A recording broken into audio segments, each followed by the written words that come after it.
Okay, good evening and welcome to the September 23rd, 2021 meeting of the Needham Board of Health.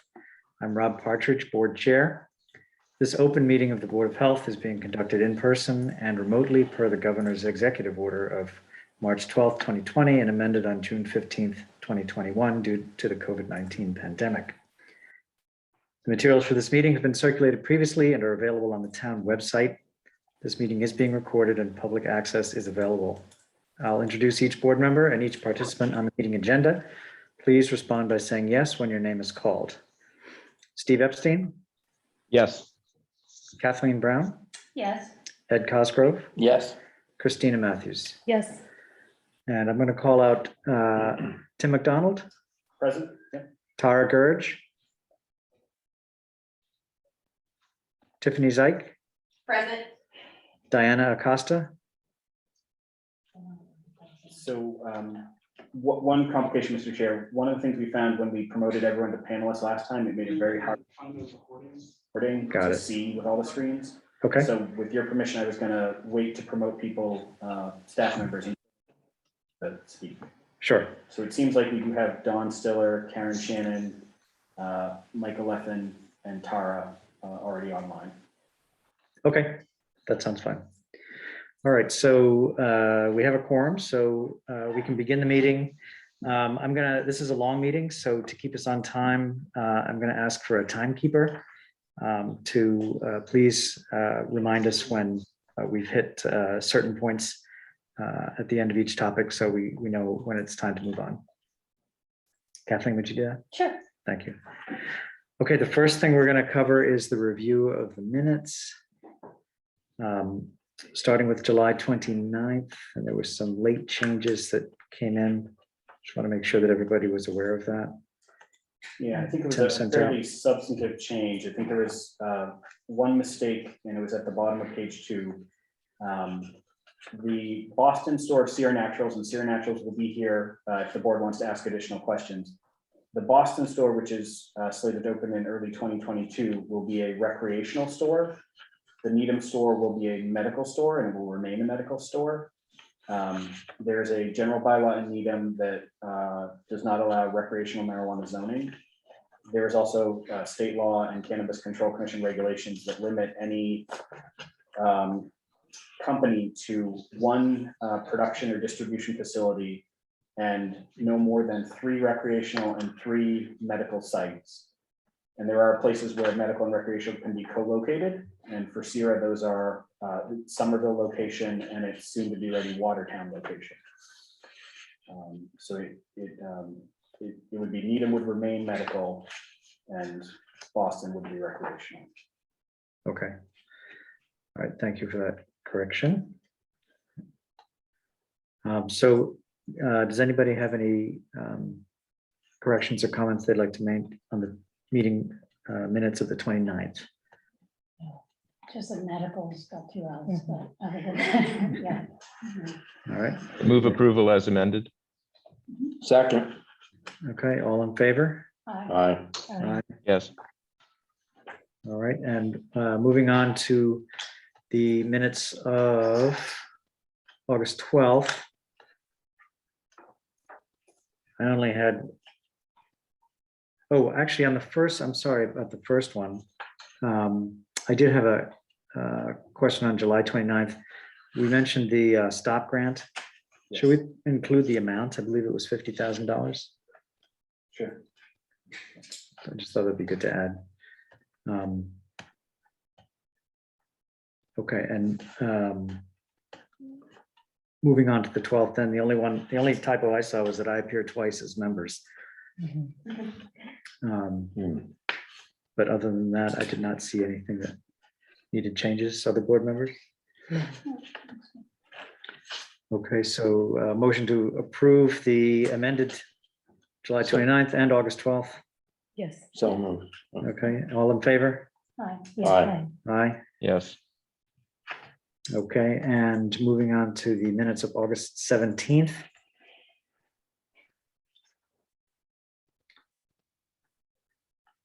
Any issues or changes? No. No. Okay. Motion to accept the minutes from on the 17th. Second. All in favor? Aye. Aye. Okay, passed unanimously. Okay, minutes passed. We're going to move next to a presentation and some discussion. Presentation by Sarah Shine, our Director of Youth and Family Services, on the mental health impacts of COVID-19. Welcome, Sarah, and thank you for speaking with us.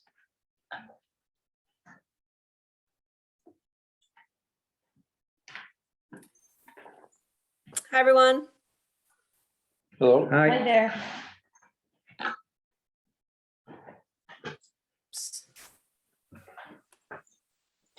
All right. Do you have my presentation or, oh, there we go. Thank you, Tim. So I'm here today to talk a little bit about the mental health and the impact that COVID-19 has on mental health. As we all know, the impact has been pretty significant. We're seeing that from our day-to-day work in addition to the collaborative meetings we have with our community partners. So the impact is pretty significant across the board. If you move into our first slide, I just kind of wanted to highlight the prevalence of mental health even before the pandemic. So this was from the Metro West Health Foundation survey that was done in 2018. And there's some pretty significant statistics here between high school and middle school in terms of just the depressive symptoms and the number of students that are considering suicide and the number of students that are actually concerned that another student might hurt themselves. So we think that that's pretty significant. And again, this is before the pandemic. This health survey got delayed because of the pandemic. So I'm very curious to see what happens when they are able to administer it and we're able to see the results. I think that it'll be interesting statistics to see the comparison. So the next slide, there are just some general data points that I'd like to highlight. And then there's some other ones that actually aren't in this slide that came up after I submitted the presentation.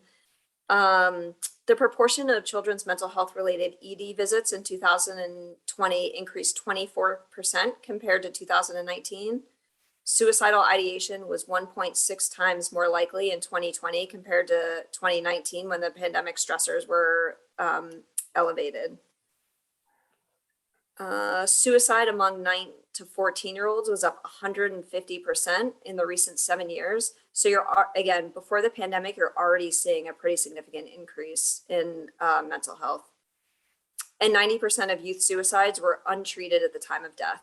Now that's really significant. One of the goals that Youth and Family Services has is to really make sure that everyone has access to our services and that everyone is aware of our services.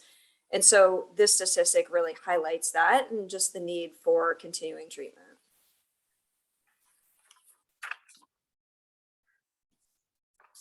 So the next slide highlights some of the local trends. So Youth and Family Services has been involved in a number of collaborative meetings. We work really, really closely with the school system as well as other local mental health agencies. And these are just some local trends that we've really seen.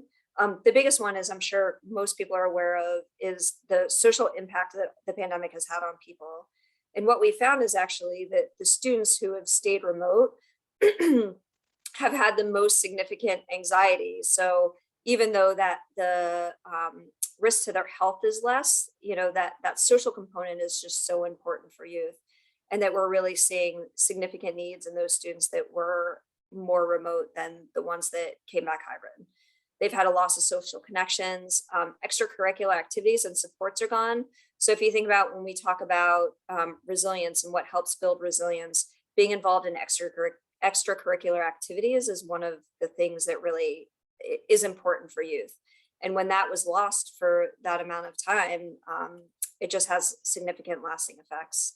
The other thing that's really interesting is on our board meeting last month, we talked to some of our students about how they were sophomores before this all happened. And when you're in school and you're an underclassman, you really look up to the upperclassmen. So when you're playing sports, the upperclassmen are showing you the cheers or they're really guiding you. And the underclassmen at the time are now upperclassmen and they're responsible for kind of being this leader in the school, but never had that exposure because of COVID and they've really been out all that time. So now they're trying to figure out how to be these student leaders without having had that, that ability to really witness the upperclassmen firsthand. So the second trend we've seen academically, people falling behind, disengagement, disconnection. Zoom learning is hard for most. For some students, I think that have heightened anxiety around being in the classroom. I think that some did okay with it and maybe even better. But I think in general, academically falling behind has been really significant. So a lot of the trends that we've seen are noted in this next slide: eating disorder, substance use, anxiety, depression, a significant increase in suicidal ideation, and an overall increase in acuity. So typically what we see is we generally have a wait list. This time of year, we are getting a lot of referrals, but there's just an increase in the level of acuity of referrals we're seeing. So before, where it was maybe somebody struggling with the adjustment to school, maybe a little bit of anxiety, ongoing depressive symptoms, that's really been pushed into significant suicidal ideation, or so much anxiety that they are having panic attacks in school. The substance use, I think a lot of people self-medicated through the pandemic. So we're seeing a lot more substance use being used to self-medicate, and eating disorders. And that makes sense because when, you know, the pandemic has, for all of us, kind of this, we don't have control over what's happening. And an eating disorder usually develops when you really are able to control your environment. So you can control that eating. And so we're seeing that much more, and with younger and younger youth. And there's been a significant decrease in access to mental health services. So during the pandemic, I think, you know, when it first happened, people didn't know what to do. And then as these mental health issues started to develop, more and more people were able to access services. And now there's a backlog in a lot of local agencies. So there are really long wait lists. There are a lot of trainings on how to manage kind of the acuity of what's happening, but there's a lot of providers that aren't trained in working with significant suicidal ideation. So they're referring those clients elsewhere. And so it's just, there's a huge backlog of mental health services, and it's really difficult to find someone who doesn't have a long wait list. And the sooner you get mental health, the more resilient you are and the better the outcomes are. And that's just been really difficult at this time. So signs and symptoms, we talk a lot about how adolescence is very difficult. The teenage years can have a lot of these signs, but what people really should look out for is significant changes in these things. So if a youth was really, really outgoing, and then all of a sudden they became an introvert and never wanted to leave the house, that should be something of concern. If they're having anxiety attacks, they're not able to do things they were able to do before. There's talk about hopelessness or helplessness, severe crying spells, withdrawing from others. So as a teenager, you can expect them to withdraw from their parents a little bit, but not necessarily their friends. So if they're withdrawing from everyone, that's reason of concern. Use of substances, obsessive compulsive behaviors, which can go along with eating disorders as well, and any kind of avoidant or phobic behavior. Also, again, I just want to highlight, like, think about significant changes in their behaviors. If it is significantly different from the way that they were before the pandemic, it might be worth a conversation to talk through to see what might be happening for them. So this is a little bit of data that we collected over the last 30 months. And you can see from some of these statistics, just the increase in number of the consults that we're doing and emergency consults that we're doing. There are always ebbs and flows in this. You know, right after the holidays, we tend to have more of them. Late September, October, we tend to have more of them. But as you can see, the numbers are just continuing to increase for both of these. So one of the things we focus on in our collaborative meetings is, okay, so what now? We know that mental health is problematic at this point. What can we do to help? So these are some strategies that we've really worked on with our various partners. So early screenings, we helped the school to develop a mental health screening for all students to see if there were pockets of more significant concern. So are the 7th graders struggling more? You know, the survey was anonymous. but are there pockets of significant concern, or what concerns are out there? So really trying to get some sense of where people are out. Referring to professionals, so we work really closely with the school system so they know they can reach out to us. Usually we try to prioritize cases that the schools are saying this is a student who has significant needs or a family with significant needs. And then we can help refer to other professionals. So doing a little bit of that case management piece to refer them. Access to treatment, again, we're trying to prioritize the community in pockets of what might have increased significant needs. And so that they have better availability to treatment, or even calling one of our local partners if we can't help a family, and really helping them to see that the family might be in more imminent need of treatment, and helping them get that set up quickly. And then strategies to prevent suicide. So we've pulled together the what used to be the Suicide Coalition, that group back together to really just start talking about how can we prevent things from happening and put in educational programs. So some of these things that are listed here are already in place. We also teach a youth mental health first aid class and have a lot of partners that we're helping to teach that class. And that really is teaching adults how to recognize and respond to youth with mental health challenges. I'm also trying to get approved to be a teen mental health first aid site, which means we would teach teens how to respond to peers that might be having a mental health challenge. And we would be able to teach that within the school, which would be great.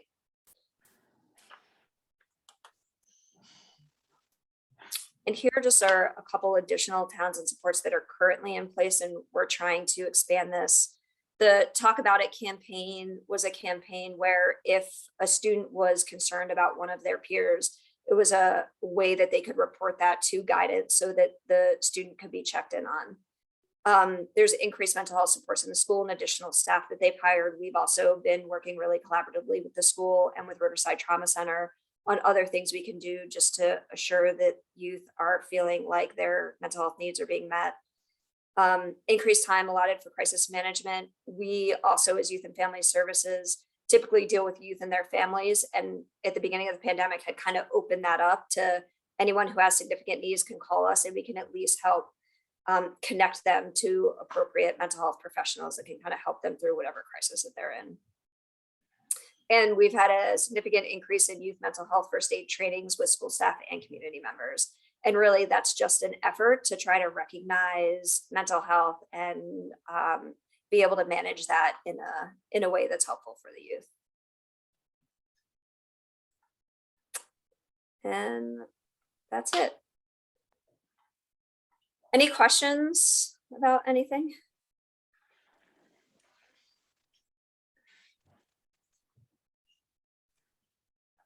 Would you say, in terms of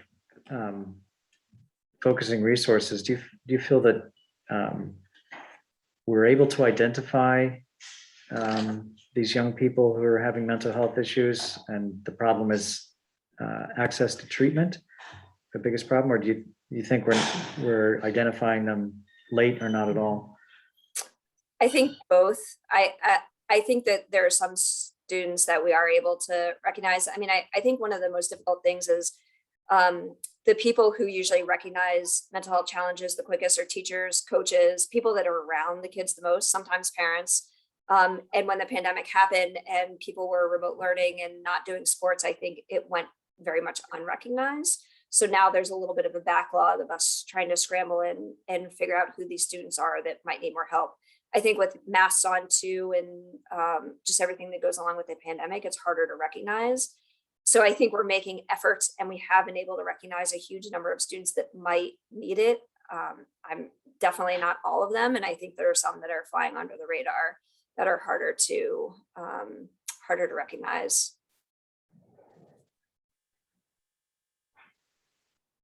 Are you able to find, mental health enough staffing? I mean, I'm hearing about waiting lists and things like that. Or when you refer students, are they able to get seen? So we currently have a wait list. We've also had a little bit of staff turnover. So I think when we're hired back up to be full staff, we should be in pretty decent shape.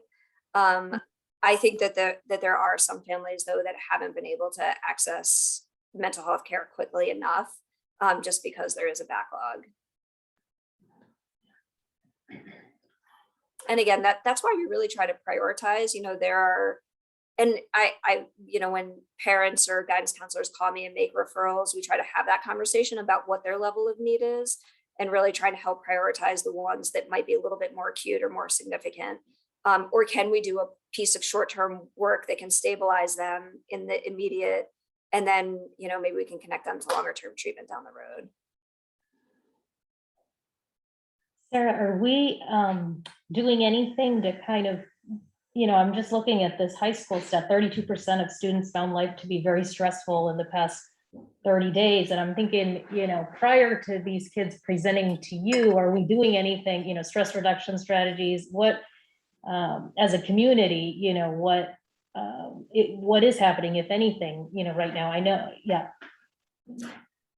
So this was the data from before the pandemic, and before that, so we work really closely with the health and wellness teachers on this type of thing, and how do we get into every classroom and do some stress management.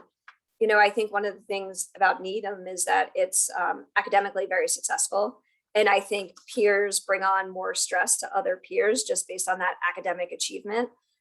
So the school is constantly having conversations in the wellness classes and other classes just about how to relieve some of that stress. We've done some workshops on it as well, just in the community. But I do think it's problematic, and we could probably be doing more. Mm-hmm.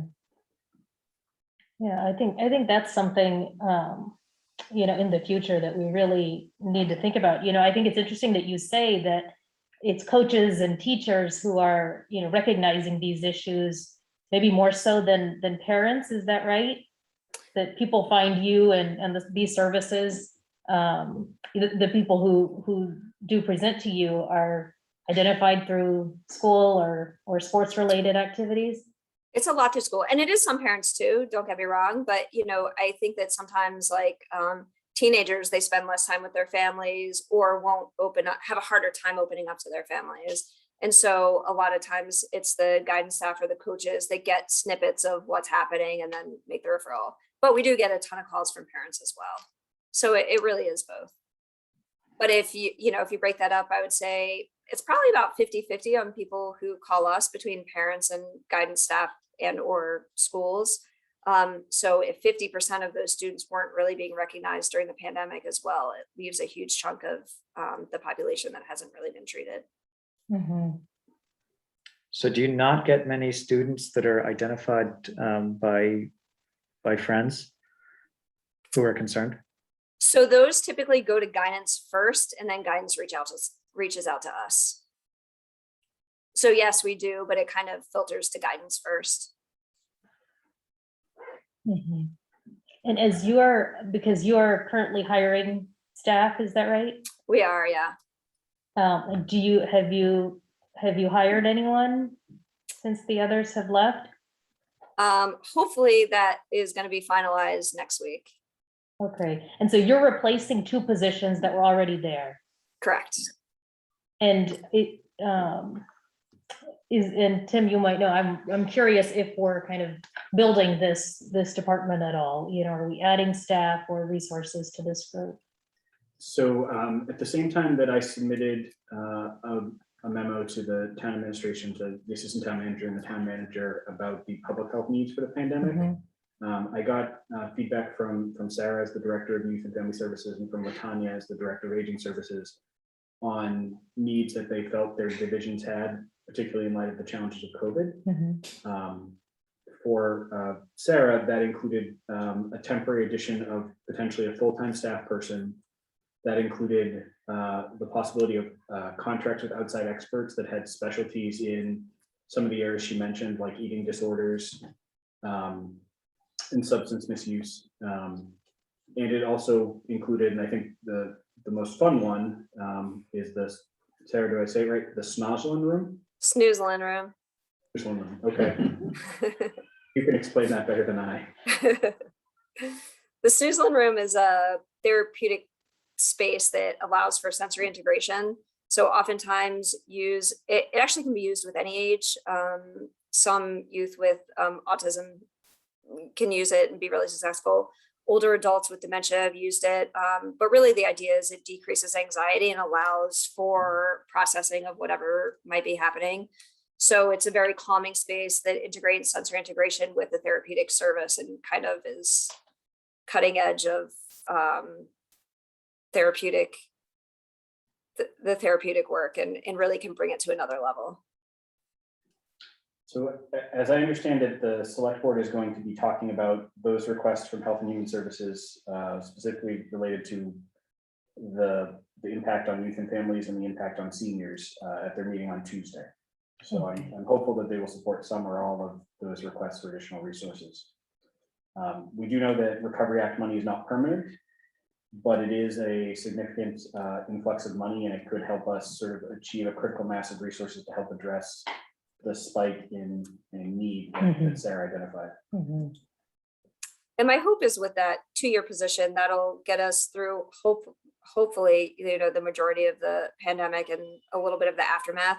And then we can reassess at that time. And is it something that we need to request more longer term or not? At this point, I'm not sure. I mean, we've definitely had, even before the staff left, a huge number of youth on our wait list. So I think that would help. It would help get quicker access to services for residents and students in Needham.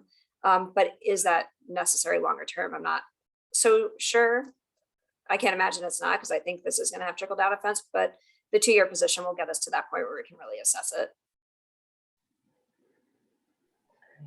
Okay, and I think, I'm in the future, as we talk about kind of equity related work, I see that, you've noted that rates of suicidal ideation are highest amongst like LGBTQ plus youth.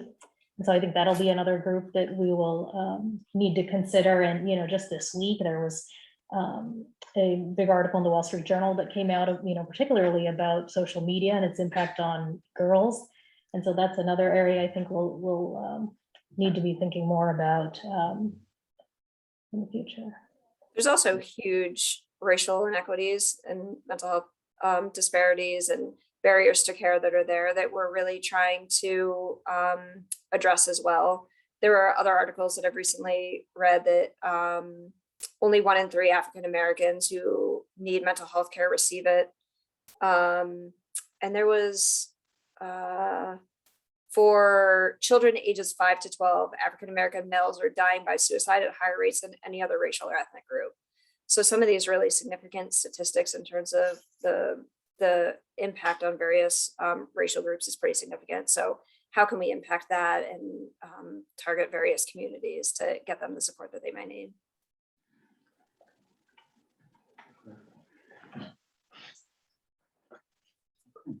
Other board members have or questions for Sarah? No. All right, Thanks, Sarah. great. Thank you very much for that presentation. Yes, Thanks. thank you for having me. Thank you. Appreciate it. So, Mr. Chair, I see that we have our next panelists for the discussion about water quality in Needham. Okay. I will promote Karis Lustig, the Director of Public Works, and Steve Cusick, who's the Water Treatment Plant Manager. Okay. Karis and Steve, thank you for joining us and informing us about the water quality here in Needham. I guess I should mention that access to clean water is one of the pillars of public health, but it's certainly something that I and probably many of us just take for granted every time we reach for the faucet. So thank you for all the work you do.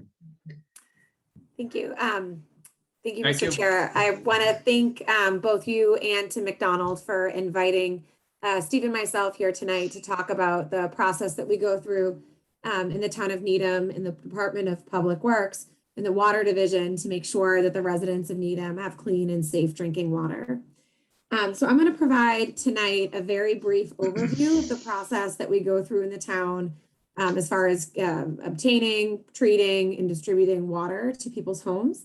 I'm by no means a subject matter expert specifically in this field, So I have brought Steve Cusick as well to help answer any follow-up questions. Steve is our water treatment plant manager, and he's really the one who ensures on a day-to-day basis that everyone in town has clean drinking water treated at our facility.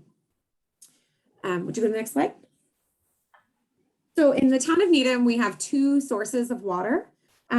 We have a primary source of water, which is at our Charles River water treatment plant. There we have 3 wells that we use that provides the majority of the water for the town. In the winter months and the colder months when people are not irrigating, we can supply the entire town of Needham out of this facility.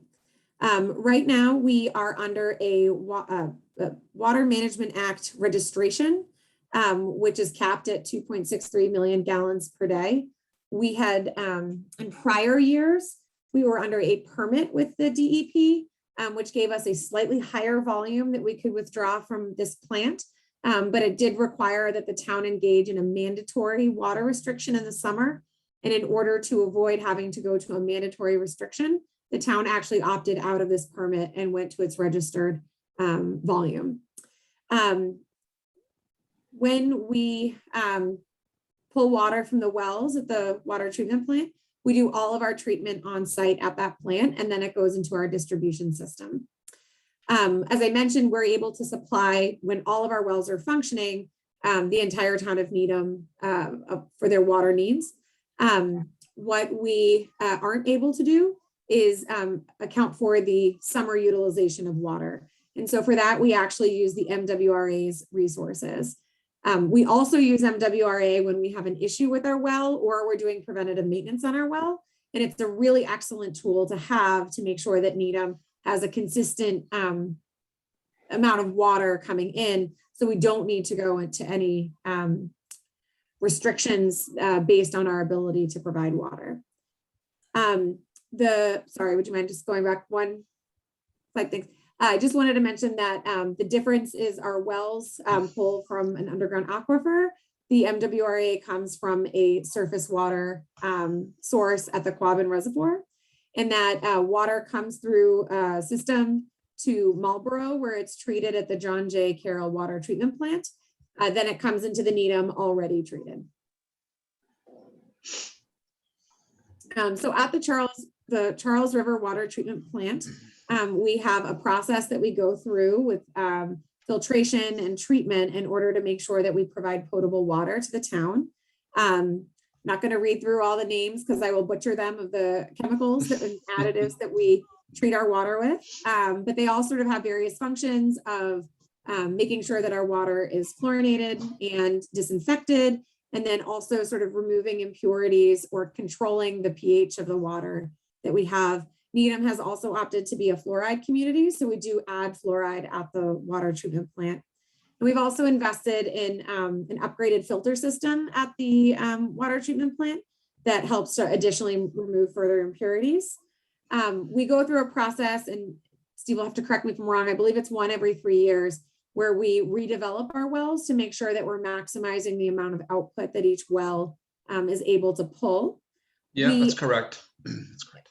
We have a facility, I will say, during COVID, our water treatment staff worked 7 days a week for the entirety of the pandemic, because we are regulated and required to have a person on site for 4 hours a day in order to operate that facility. So the 3 individuals who work there, plus we luckily have 2 individuals who are getting their license, were rotating throughout the pandemic to make sure that we had water treatment, and then also ensuring that we had distancing, so that should we have had 1 person or 2 people who would have had to be quarantined, we would still have licensed individuals who are at the facility.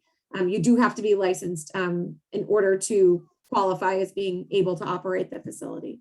And normally we, again, have just 3 people who work out of that facility, and they work 7 days a week. So they come in and do 4-hour shifts on weekends to meet the requirements that we have at that facility.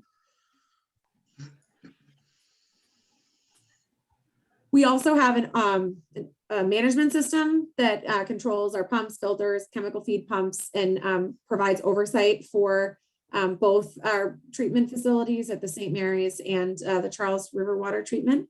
It monitors our tank levels and our chemical feed pumps. It also sends alarms. So if we have anything that's abnormal, unusual, like I said, we're not staffing that particular facility for 16 hours a day, most days. It sends alarms to our staff who are on call to make sure that they can respond. They can monitor things remotely. And if there's something of concern, they're able to come in and make adjustments if needed. So this is obviously an advantage. We actually upgraded this system. We had a more antiquated system that gave us less functionality remotely. And we actually upgraded our system 3 years ago. So the secondary source that we have in Needham is through the MWRA. The water is already pre-treated, so we actually don't do treatment in Needham. We just pump the water from the system. The only main difference between what the MWRA goes through and what we go through as far as chemical treatment is that the type of chlorine that they use is different, because the water needs to travel much further for the MWRA. They use a longer lasting type of chlorine to make sure that it stays disinfected through the entire process. One thing I would like to mention about this is that we have permitted with the MWRA significantly more than we are anticipating to use. So we actually have the capacity to supply the entire town, probably not on the hottest days and the driest days, but for the majority of the days in town, with our regular water usage and some irrigation usage as well. We are seeing some other communities that have been affected by PFAS contamination in their water. And one of the struggles they have is they don't have pump stations through the MWRA that are large enough to provide their entire town with water. So I just wanted to commend those who've come before me to be forward thinking to make sure that we had the capacity, should for whatever reason our water treatment plant go down, to really provide the majority of the water needs for the community. So just quickly on distribution, we pump all of the water that either comes from the St. Mary's pump station or the Charles River pump station to 2 tanks, one on Dunster, and one is our Dunster tank and one is Birds Hill. Basically, one of them is tall and skinny, and one of them is shorter and wider, to try to create one pressure zone, well, to create one pressure zone in the town of Needham. We go through a water main flushing program. It's typically on an annual basis. Sometimes it's semi-annual. Last year, we took a break because of COVID, where we come in at night and we actually flush unidirectional flushing of all of the mains in town to eliminate any sediment or any mineral deposits that might be in the pipes and make sure that we have a good water quality. The town of Needham also engages in a fairly aggressive lead pipe reduction and elimination program. You'll see one of the chemicals that was on an earlier slide does address making sure that pipes are not eroded and to try to eliminate lead from the water. And the reason we, even in the town of Needham, once we remove all the lead in our system, which we're not there yet, but we're close, we are at the point where we've removed all the lead except for goosenecks connections and a few full lead services into people's homes. And we have a program that we have funded to help us on that. But even when we finish replacing all of the lead in town, we still can't control what's in people's homes, what's been manufactured, and then what's predated some of the regulations about the type of piping to be used. So we're going to continue treating our water as if there is lead in there, because we can't make sure that everybody in town's pipes wouldn't be affected if we stop that treatment. And then this is a list of all the different testing that Steve and his staff end up doing. Some of it, the lead and copper, is done every 3 years, although I believe we're waiting on updated legislation that will be a slightly more aggressive lead and copper program for the town. On a weekly basis, we sample 10 locations in town for coliform bacteria. We last month actually had a higher percentage of hits than we normally do. I think it was about 5% for the month. Every single hit that we had when we retested was negative, but when you have a higher number, Mass DEP actually requires you to go through an internal audit, which is a really excellent process for us to be able to test our internal procedures to kind of figure out what might be happening. Because again, it could be a testing error, there could be an issue at the lab. In this particular case, we have found that many communities had a higher than average testing for that period of time. So it's quite likely that it was a lab testing error, but it does give us the ability or the time to really reflect on our procedures and make sure that they're up to date and they're protecting the residents. We now have to test for PFAS monthly, and I'm sure you're going to have follow-up questions about PFAS because I know that that's nationally a really big news story, and then locally because of what some of our neighboring communities are dealing with right now, an area of concern for many people. And then we also test for other products in our system on a scheduled basis as regulated by the DEP. And just a very big overview on PFAS and Needham. Right now, Needham is below the new lowered minimum contaminant level. So we don't have any immediate concern about our water. We have neighboring communities, Natick and Wellesley, that do have PFAS challenges at some or all of their wells. We do not tap into the same aquifer as Wellesley or Natick, even though we're on the same river. So we're not immediately concerned about our testing coming back as being above the minimum contaminant level. But we are thinking about processes that may need to go in place in the future should we ever have a higher testing rate than what we currently do. So that's, like I said, a very brief overview of all of the work that we do in Needham to make sure that individuals have potable water. And like I said, we're here to answer any questions that you might have. Thanks, Karis. Yeah. Thank you, Karis. Just getting back to PFAS for a second. Was Wellesley able to identify how their aquifer got contaminated? And along the same lines, are there things that we should be thinking about in terms of prevention for contamination of our own aquifer? So I think one of the big issues is I kind of actually equate it to how we talk about the pandemic. It's new, so we don't have a lot of data points to really understand how PFAS gets into the water supply. So we don't have a lot of testing points. And Needham, Steve can correct me, but I think we've been testing for less than a year. That's correct. Yeah, about a year. So we don't have a lot of data. We do see fluctuation. And I've had that question before, like, why is it fluctuating 100, 200%, even though Needham is well below the limit? It's still confusing as to why. And right now we don't have any answers because we don't have a correlation between things like weather or other events that might have an impact on the level of contamination. So we don't know why Wellesley is having this issue with their testing coming back the way it is, and Needham is not having this issue. I mean, I think we know generally where the PFAS is coming from. I think that's what that last slide is, but how it moves and why, I don't think we know yet. Yeah, it's definitely hard to determine where, where the PFAS are generating from. I mean, it could come, it's coming from firefighting foams, Teflon, it accumulates from landfills. It's hard to determine exactly where and pinpoint, how these PFAS are getting into the groundwater supply. It's difficult. I mean, I think DEP is still trying to determine that as well.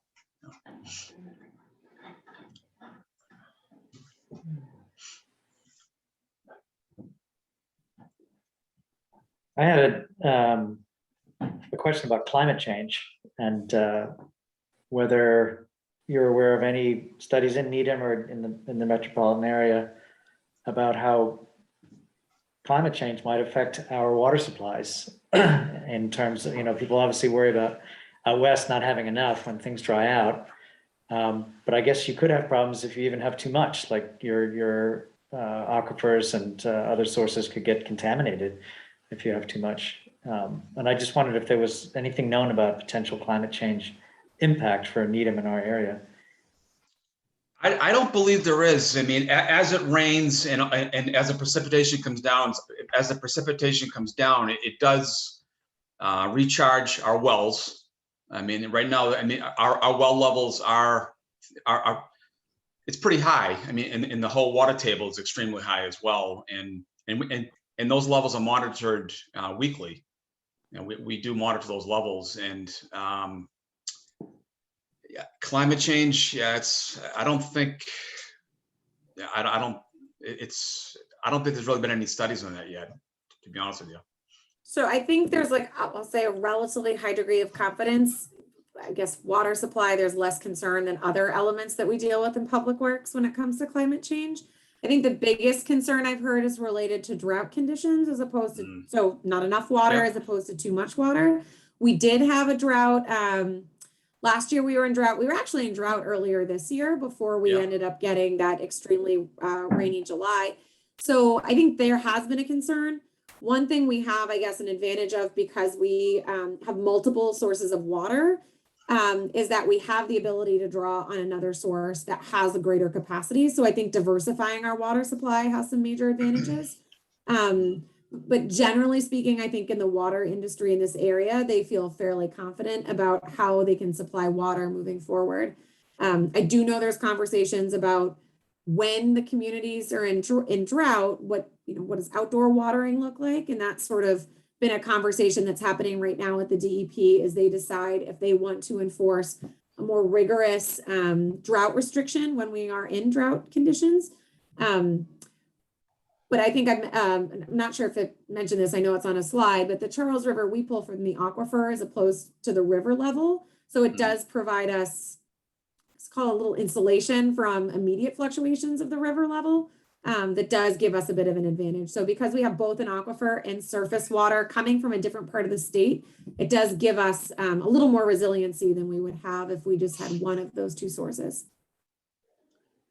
And since it's been so wet this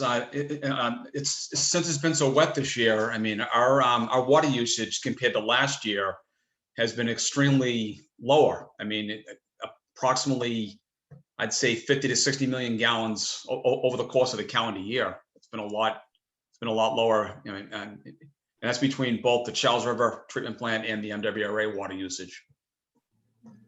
For the PFAS data, that's collected monthly. Citizens tend to get an annual, CCR report or something. Do we issue, like, can someone see the data? Yes. We have it posted on our on the town's website. So we have a page dedicated to it that does provide some information and education about it as well. So you're not getting that information out of context. And it's linked to the website. I want to say when one of the major stories broke in the Globe or in another outlet, we actually posted it on our front page to direct people to that. And I think it may have been featured in the newsletter as well. Mm-hmm.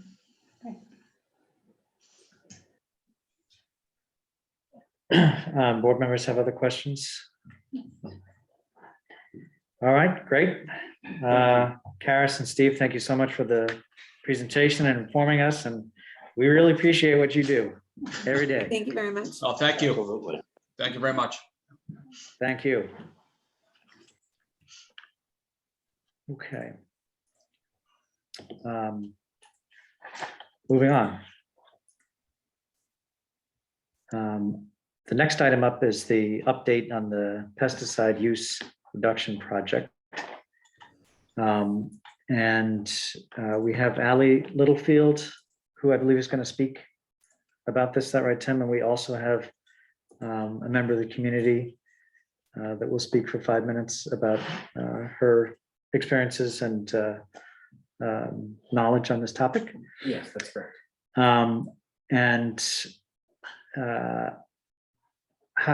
Does the board feel it'd be best to have Ali present first? Sure. Just to get us all on the same page about what she's been doing, and then we can invite Ellen Fine to speak after that. Great, thank you. Okay, Ali? Hi, everyone. Can you hear me okay? We can. Yes. Yes. Okay, I'm at a conference right now, so if you hear any disturbances in the background, please forgive me. So we have created a PSA and a brochure in response to a resident who had raised her concerns on pesticide use in Needham, along with just our general knowledge of widespread pesticide use, specifically with for lawn care, residential lawn care in Needham. Our goal is to be able to put both of these in the water bill and to hand them out at the harvest fair that's going to be October 3rd, and start this kind of campaign educating the community on the possible harms of pesticide use for their health and their families, but also the environmental impacts as well. So that was our aim there. Edward Olson from Public Works, Parks and Forestry, and Robert Lewis with Public Works Administration, who's a Public Works Administration Supervisor. They were able to help in kind of defining our stance on pesticides, their stance on pesticide use in the town, and provide us with their expertise on that. We also included Michael Murray, who is an organic land care expert. We have representatives from the League of Women Voters, Healthy Yards Needham, and Green Needham to help with input and also multiple revisions of these two materials. And also we kept Alan Stern from Needham Pediatrics in the loop with this as well. So just kind of a background on the materials here. The public service announcement was updated from a PSA that had already previously gone out in Needham in about 10 years ago. So we kind of just made it a little bit more clearer on our stance with pesticides, and added a little bit more concise language and updated the science with that. So it had already been a resource that had been distributed throughout the town. We just revamped it. And for the brochure, it was also a resource used with Needham from the Wellesley Natural Resource Commission in 2002. And it was a lot of text, so we really kind of focused on some main concepts we wanted to get across in advocating for organic land care as a replacement with pesticide use. So that's kind of the direction that we went with this.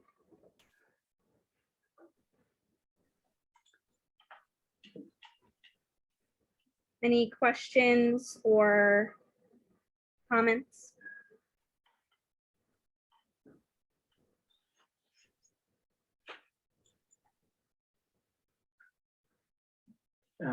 Steve, are you there?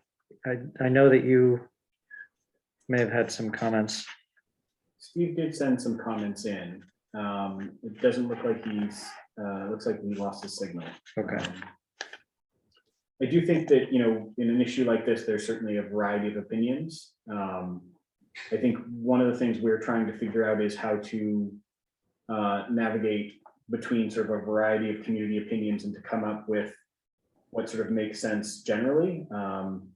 We know that not everyone will be happy with, there's people on both sides of the issue. I think generally we feel there's good data to support that reducing the use of pesticides can be done without sort of impacting the quality of your lawn, and that generally we favor reduced chemical usage whenever possible.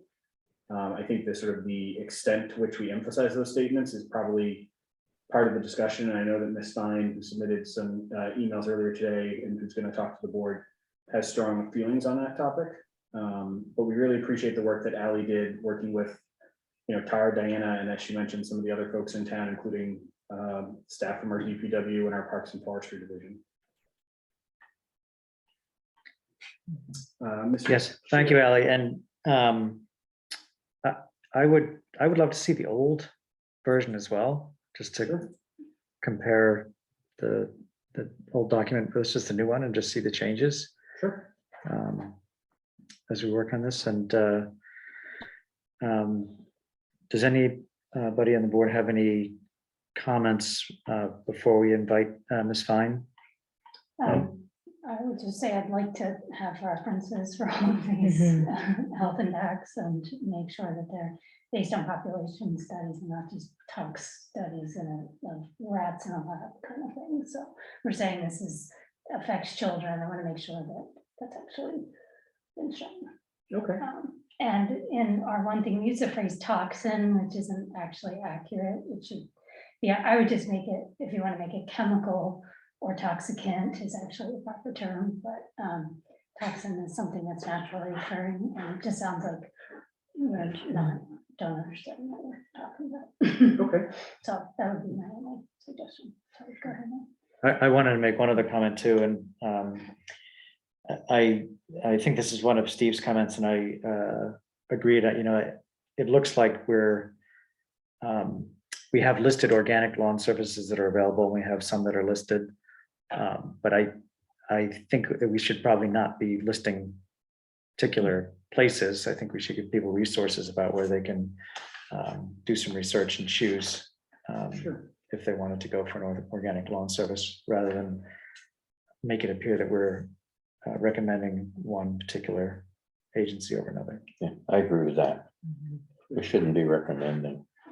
I also think this final paragraph on the second page that says pesticides are not necessary for a beautiful lawn should kind of maybe even be a little bit more prominent, because I think that is the belief, and that's why a lot of folks use them. And yeah, and I guess when I saw this too, the other thing I thought is, there should be some sort of like why would folks want to change? So I feel like the what is all here, but the why, the benefits. So I think this keep you and your neighbors safe. There's a little bit of that in there, but if we're talking about, yeah, I think that could be fleshed out a little bit more too. Sure. And even including that, you don't have to have just lawn. It doesn't have to be grass. Right. You can, there's other Girl. things that you can do to decorate your yard that would be far less Yeah, water needy in intensity. terms of water intensity, chemicals, those sorts of things. So if the chair is ready, I would move Ms. Fine to a role of panelist. Okay. Give me one moment to do that, please.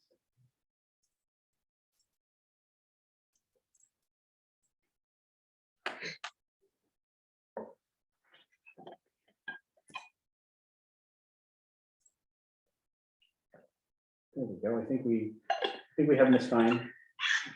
Hi, Ms. Pine. All right, can you all see me? Let's just see. We can certainly hear you. There we go. Okay, thank you so much for joining us. Sure. I just wanted to give you a little bit of background. Take about 5 minutes. Yes. And just to tell you how this all came about. This all came about basically because I was chemically injured several times in Needham.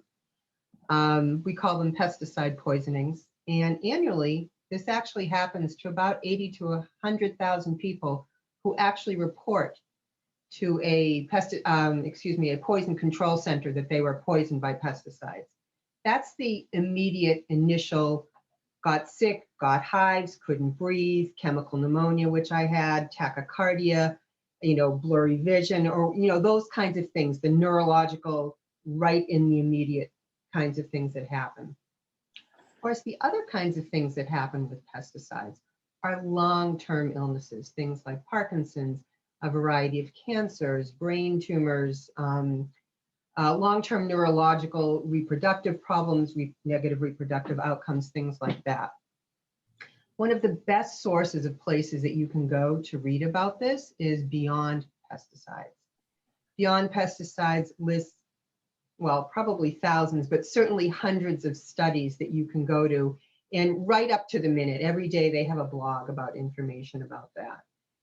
So when we originally created this work, I thought we were going to be a little bit more collaborative, have many more community members involved. I suggested about 20 people to go on the committee, and I suggest that we go back to that as well. I think we've come with a really great start. I think we have to be stronger on the pesticide message. somebody mentioned that there's a variety of opinions. Think back to when Needham first banned sales of tobacco. We were like one of the first communities, maybe the first in Massachusetts to do that. When we look back at that now, we don't say, oh, there's a variety of opinions on tobacco. I think smoking a pipe is great. I think smoking cigars is wonderful. I think smoking menthol is okay. We don't have those variety of opinions. We know now, and we've known for decades, how toxic pesticides are. We know now for sure, according to the International Agency for the Research on Cancer, that glyphosate Roundup is a probable carcinogen. There have been many lawsuits against Monsanto as a result of that. We also know that 2,4-D, which is the most commonly used herbicide in lawn care companies, is a possible carcinogen, a probable thyroid carcinogen, and an endocrine disruptor. Unfortunately, I know this personally from my neighbors using it. I spent 3 years in and out of specialists, going to about 45 different healthcare practitioners.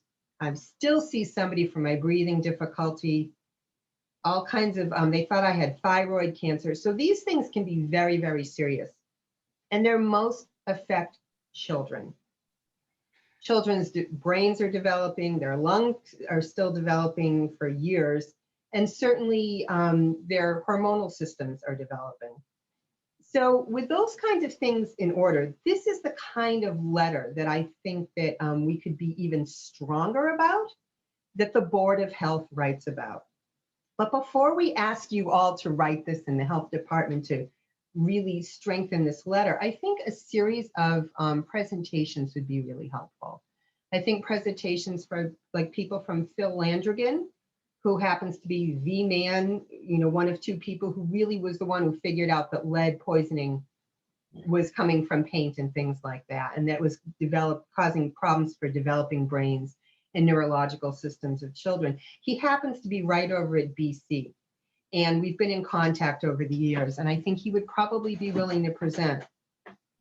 I think also it would be of value to have organic land care specialists. I did do the training in organic land care. I've run 5 organizations on, promoting the use of organics versus pesticides. And when you come down to the town's still insistence to go with something called IPM. What is IPM? Integrated Pest Management. It was first developed for agriculture. It was not developed for land care or landscaping. And many companies use it as a subterfuge, as a way to continue pesticide use. In Massachusetts, we have the Child's Protection Against Pesticides, which came about in the late 90s.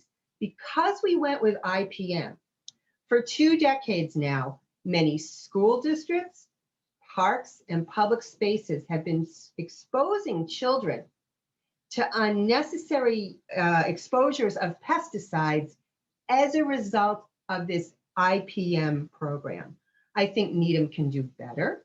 It can create an organic land management policy, which we tried to pass through town meetings several years ago.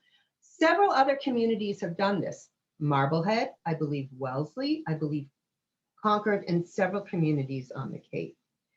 So some of the other, and I realize I have about 1 more minute, some of the other issues that come about with pesticide use is how frequent is it in Needham? In my neighborhood, because I'm so chemically injured, and over 30 chemical injuries that I've had from pesticides, not all in Needham, but many in Needham, 18 out of 25 of my neighbors use lawn care chemical companies or landscapers or DIY between 2 and 13 times a year. You can replicate that in most neighborhoods. I will say about probably 1/3 to sometimes 1/2 the homes in Needham. This doesn't include the schools. This doesn't include the office park. This doesn't include the whole industrial area. This is just the homeowners using pesticides or pesticide products in lawn care. Typically, what gets sprayed is between 1.5 to 5 gallons per application. and you add that up 8 times a year, let's say, so we're upwards 8 to 10 per household per year. That does not include trees, which can be upwards of 40 to 50 gallons of pesticide product sprayed Wow. on a tree. So with that in mind, I'm just going to invite you all to become I don't mean to cut you off. yeah, I'm just on my last sentence. To Hey, sure. become more familiar with the issues, I've presented all of you with this organic land management booklet that I dropped off at the health department, as well as this information from Beyond Pesticides. And I hope that we can spend some time also watching this film, Chemical Reaction, and that we can spend a lot more time for you to listen to members of the community who have decades worth of experience on this issue. Thank you. Any questions? Thank you. Thank you very much for providing your experience and knowledge on the topic. And, it is a huge topic. And, I think as Kathleen said, we want to make sure that we get the science right.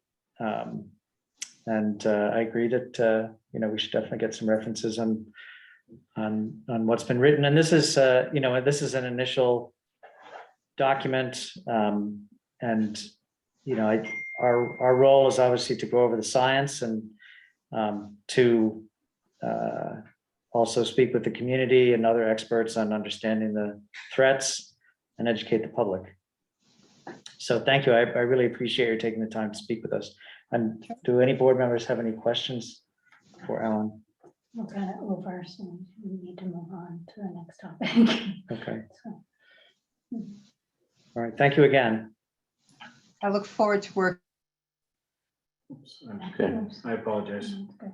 I started to move Ms. Klein to attendee and right in the middle of her statement. I didn't mean to do that, unfortunately. Okay. No, I think With the Chair's permission, our next agenda item is hearing from CCR Naturals, and I'll start promoting their folks to panelists.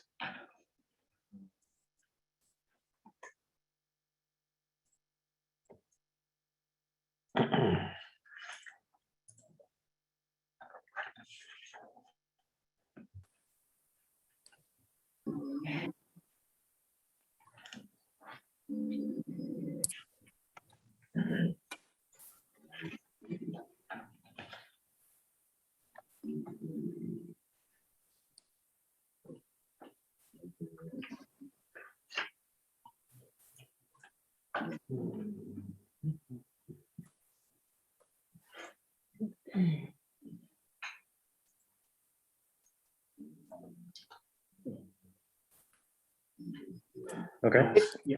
Everybody on? Okay. Hi. Now I believe we're going to hear from Ms. Dwan Packnett, Ms. Michelle Foley, and Mr. John Fernandez from CCR Naturals, who will present to us about their request for modifications in the operating permit and the underlying regulations that govern the permit. Welcome and thank you for coming to speak with us tonight. Thank you. Good evening, and thank you to McDonald and members of the board. It's a pleasure to be here. My name is Dwan Packnett. I'm the Vice President of Government Relations and Community Investment for CCR Naturals. With me tonight are my colleagues, Michelle Foley, CCR Naturals Director of Retail, and John Fernandez, our Regulatory Counsel. We greatly appreciate this opportunity to present proposed revisions to select Board of Health regulations we believe impact our operation and patients. Michelle Foley will briefly cover these 2016 regulations and describe their increasing inconsistency since the Cannabis Control Commission was established in 2019, and how such inconsistency can unintentionally constrain access for people who live in Needham to purchase affordable cannabis products in their town. Again, I want to thank you for your time, and now I'd like to turn this over to Michelle Foley. Michelle? Thank you, Dwan. I appreciate it. And thank you to the board members and staff for having us tonight. Jefferson, I think we had a PowerPoint to share. I don't know if we can share that up on the screen.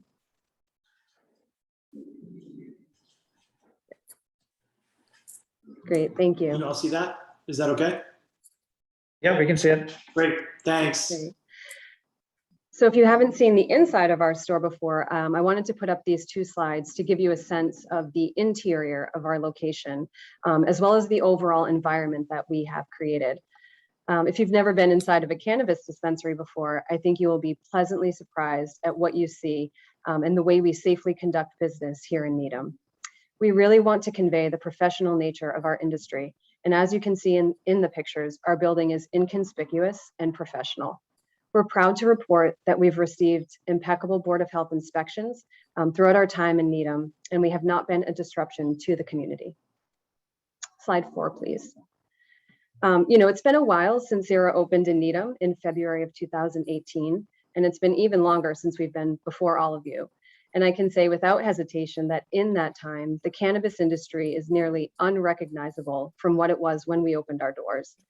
As you may recall, that government, industry, state regulators, along with dispensary operators, were all building this plane as we were flying it a few years ago. A lot has changed for the better, and CCR has taken a painstaking approach to be at the forefront of professional, safe, and secure cannabis operations. I'd like to take a moment to briefly provide some context for the board on just how far we've come as an industry here in Massachusetts. In 2018, when CCR Needham opened for business, there were less than 15 dispensaries in the Commonwealth. There are currently 177 dispensaries, including adult use, in the state, meaning that these are no longer destinations. The number will continue to grow as more licenses are still being awarded by the Cannabis Control Commission. The Massachusetts Department of Health transferred oversight to the Cannabis Control Commission, and as of January 2019, all cannabis operators in the Commonwealth are now regulated by the Commission, specifically designed to regulate the Massachusetts cannabis industry. Another big change in 2019, the Cannabis Control Commission implemented Metric, which is a state seed-to-sale tracking system.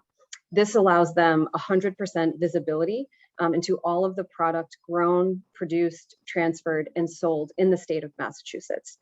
As a result, cannabis companies are no longer required to be vertically integrated. As you can imagine, all of this growth puts a great deal of pressure on businesses like ours to provide the best service, safe access to cannabis, and to maintain a respectful and safe relationship within our communities. This is something that we work towards every day at CCR, and the Cannabis Control Commission has recognized us as the gold standard in cannabis operations. Unfortunately, it also comes with a downside for our business in Needham.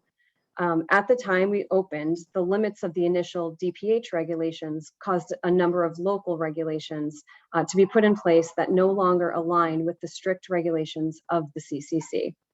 Some of the regulations have resulted in our business being treated differently than other competitors who are now serving Needham residents, when we believe those residents should be provided the same access to their safe, regulated cannabis locally.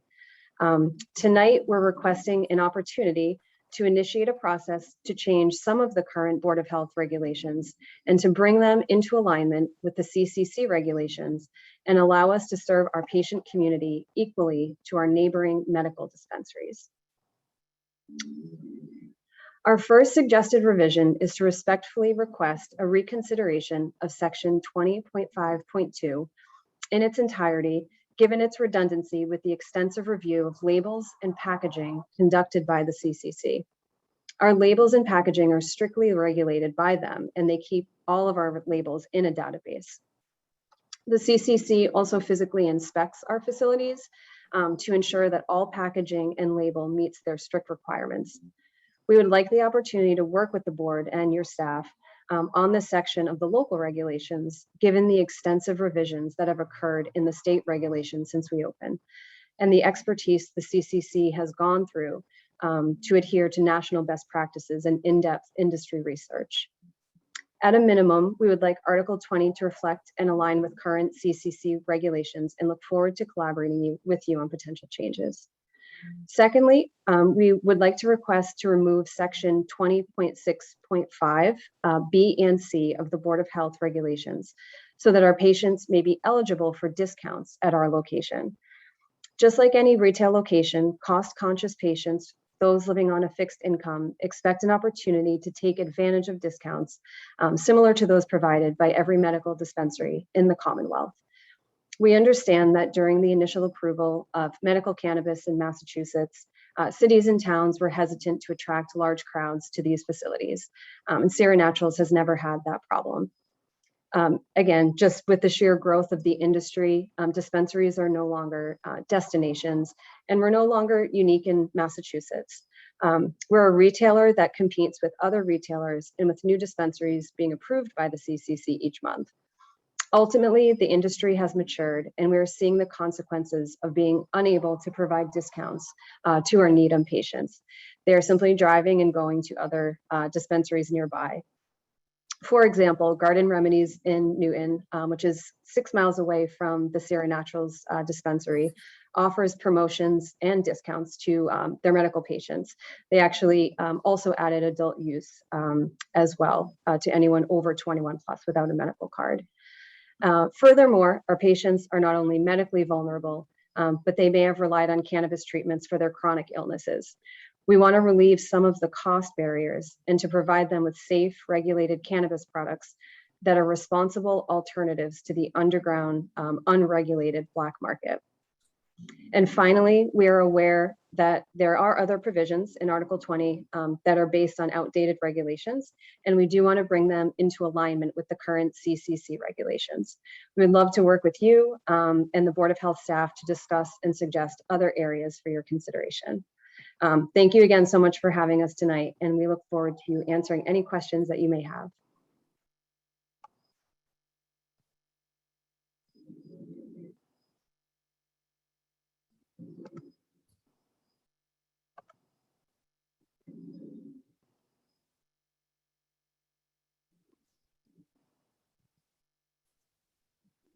Types of promotions or discounts that you are considering or that you're using in other locations?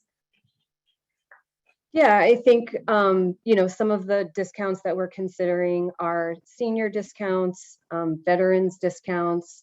We offer discounts to financial hardship, HIV, AIDS patients as well as just some other promotional discounts, similar to what you would see at like I mentioned, Garden Remedies, first-time patient discounts, you know, discounts on certain maybe product categories. So just, you know, I would say like traditional retail discounts. Is the financial hardship discount already available in Needham? It is correct, yes. And for HIV also, or just the financial hardship? Just the financial hardship.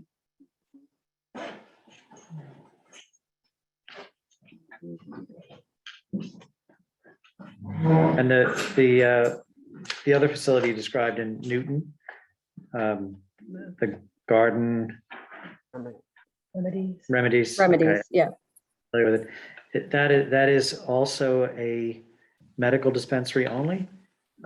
So they actually opened, and I apologize, I don't have the exact date of their opening, but they opened as a medical only facility. And then they added adult use sales. And again, I apologize, I don't have the exact date. So they're what we would call co-located. So that's one facility that serves both medical patients as well as adult use patients, or sorry, adult use customers.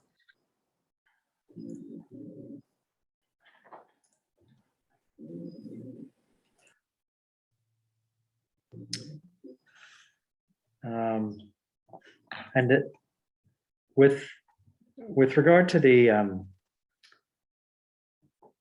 like discounts, you mentioned seniors and veterans. Are you also thinking about doing discount coupons that would be available to anyone, or you know, with a medical card? Correct. Yeah. So you would have to still have to have a medical medical card to enter the facility. I think we mentioned in the beginning the corrections that Needham will remain medical only. So we would be looking to do, you know, promotional discounts outside of just the veteran and the senior, but still align with the again, very strict cannabis control regulations that, don't allow us to give anything away for free, but just general discounting. And do you see, like, you had mentioned discounts compared with, say, other pharmacies that might offer discounts for meds? The difference I see there is that, if you go into another pharmacy for like CVS or Walgreens, you might have a third-party discount coupon, but as far as I'm aware, like in their own flyers, they don't give discounts for their pharmaceuticals. It's for their other things. So I see a difference there. Do you also appreciate the difference I'm speaking of, or?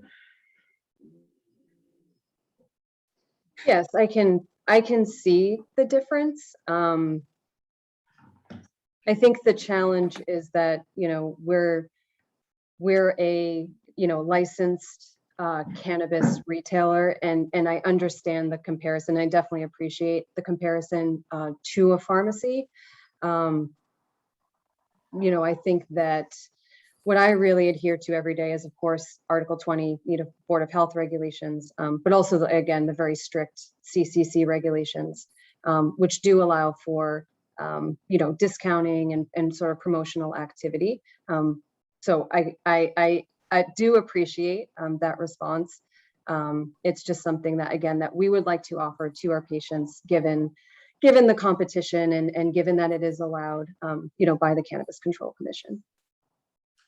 Okay. How would you advertise, it might not be the appropriate word, these various promotional activities?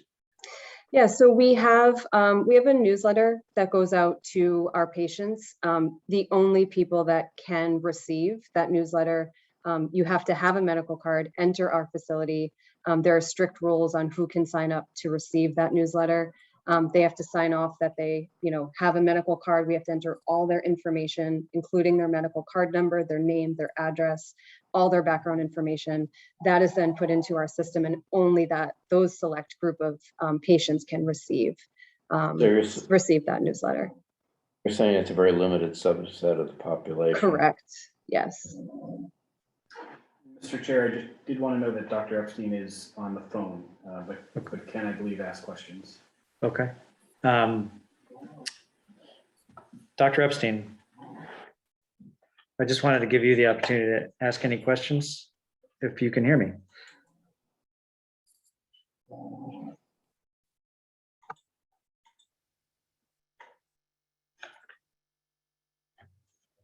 I don't know if that's going to work out. Okay, well, All right. while we're waiting for... Can you hear me now? Yes, we can hear you now. Ah, finally. Okay, you have to double unmute to make this thing work. So, no, I don't have any questions. We've always regulated this facility as a pharmacy because it's a medical dispensary. It's really not a retail operation per se, as a recreational facility would be.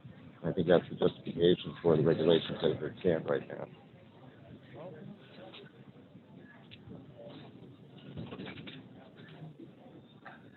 I can't tell if he's still talking. Yeah, he's done. Okay. Nope, I think that's it. If this is That's it, that covered it. Okay, I just wanted to make sure that we heard everything you wanted to say. I had one more question about, I guess, the CCC and the request about just using them for the background checks and not having background checks in Corey, for example, also be approved by our health department. Is that an enormous burden for CCR Naturals? I wouldn't say enormous. We have to go through that process anyway, like you said, with the CCC. And then we send those to our Board of Health inspectors, the Chief of Police in Needham. It's something that I'm happy to continue doing. It's not a huge operational burden or clerical burden. So that's something I'd be happy to continue doing. I could see where it might be necessary to update these regulations a little bit. So there might be some reason to initiate the process of updating and talking about them. Got to bring them in line with CCC and some of the other. Seem to recall a working group that we had in January 2020 that was making some progress on this. Mhm. But I don't know where that left. Yeah, I wonder what happened. I do think, to remind the board, one of the things that we did when we did adopt these regulations, in the Commonwealth, the medical use of marijuana program was in the Department of Public Health. It was, to say sort of underfunded and under-resourced, I think is to understate the matter quite substantially. The Cannabis Control Commission was an idea that existed on paper but had not become real. There were no staff, there were no commissioners, there was no revenue. So one of the things that certainly has changed is the regulatory landscape. The Cannabis Control Commission is very detailed. So I think that's one thing that the board, should consider, and the Public Health Division should consider, is we put in place a lot of redundancies because we weren't sure about the state regulatory framework. Yeah. Mhm. And some of those, maybe or maybe not, the board is comfortable that there is a sufficient net with a state regulatory framework that not all of them are necessary anymore. Yeah, I think that we may well come to that conclusion if we look at it.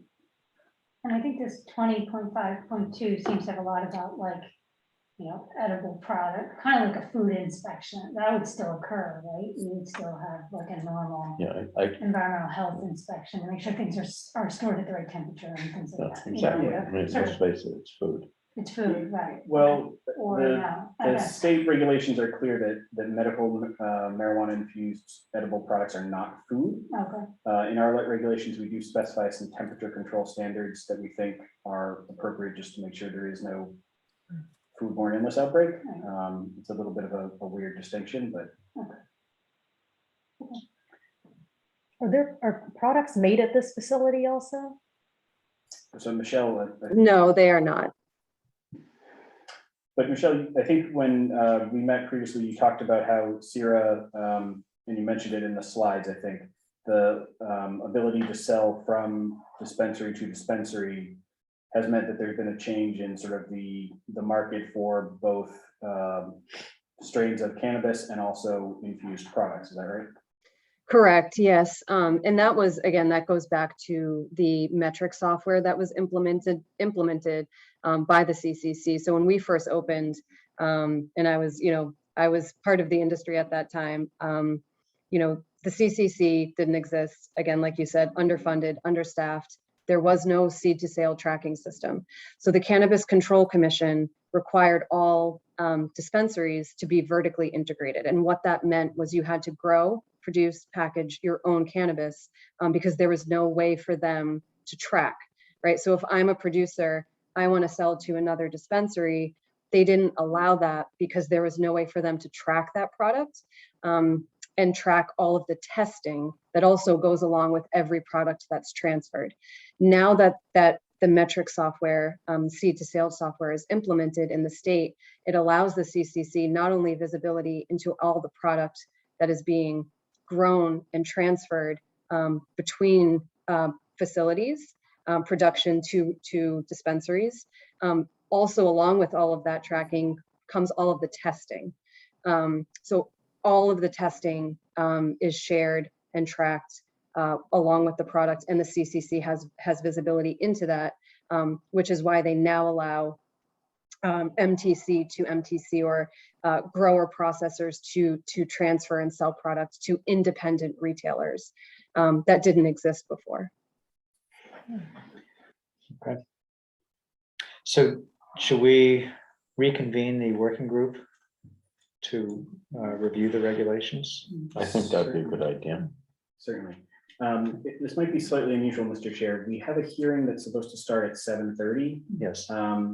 I didn't know if you wanted to potentially open that hearing, and then I believe right now we don't have anyone physically in the room or online that is here to talk about that. So it might be possible to continue this discussion for a few more minutes if you opened that 7:30 hearing. Okay. I think that makes sense. So we will concurrently open the 7:30 hearing, revisions to Article 1, regulation affecting smoking and the sale and distribution of tobacco products in Needham. Thank you. Okay. And certainly if there is someone online who wants to comment, they could raise their hand and I would see that and I could bring it to your attention. Okay. And to get back to the previous topic of discussion, other questions for Sierra Naturals? So so if someone is using these medications for treating a condition, is it much more expensive to have a medical prescription that they're getting a product versus going, I don't know where to look, versus going to a retail establishment and sort of, what's the major advantage? Like, why do people do that versus just go to a retail and just try what they have? Sorry, for lack of a better way to ask that question. That's okay. So the adult use retailers are taxed 20%. The product is taxed 20%. So that is an advantage to medical patients, is that they don't pay that 20% tax. The other advantage is that, as I said, as far as I know, we're the only medical dispensary that doesn't offer discounts other than financial hardship. And that is a huge draw to medical patients because many people, you have to pay to get your medical card, right? So there's a cost up front. And so they're paying to get that card because they're consuming cannabis for a medical reason, which means they more often than not consume more of it than a recreational consumer who's willing to maybe, make a small purchase. The 20% tax isn't that big for them. Whereas if you're consuming regularly for a medical reason, you're purchasing quite often. And so that ability to get discounts, to get promotions and get cannabis at a more better cost than on the recreational side is the biggest draw. And so Do you have any data on the quantities that medical patients are using as opposed to recreational patients? It seems that you're saying that there are quite a bit more. I'm wondering how much more.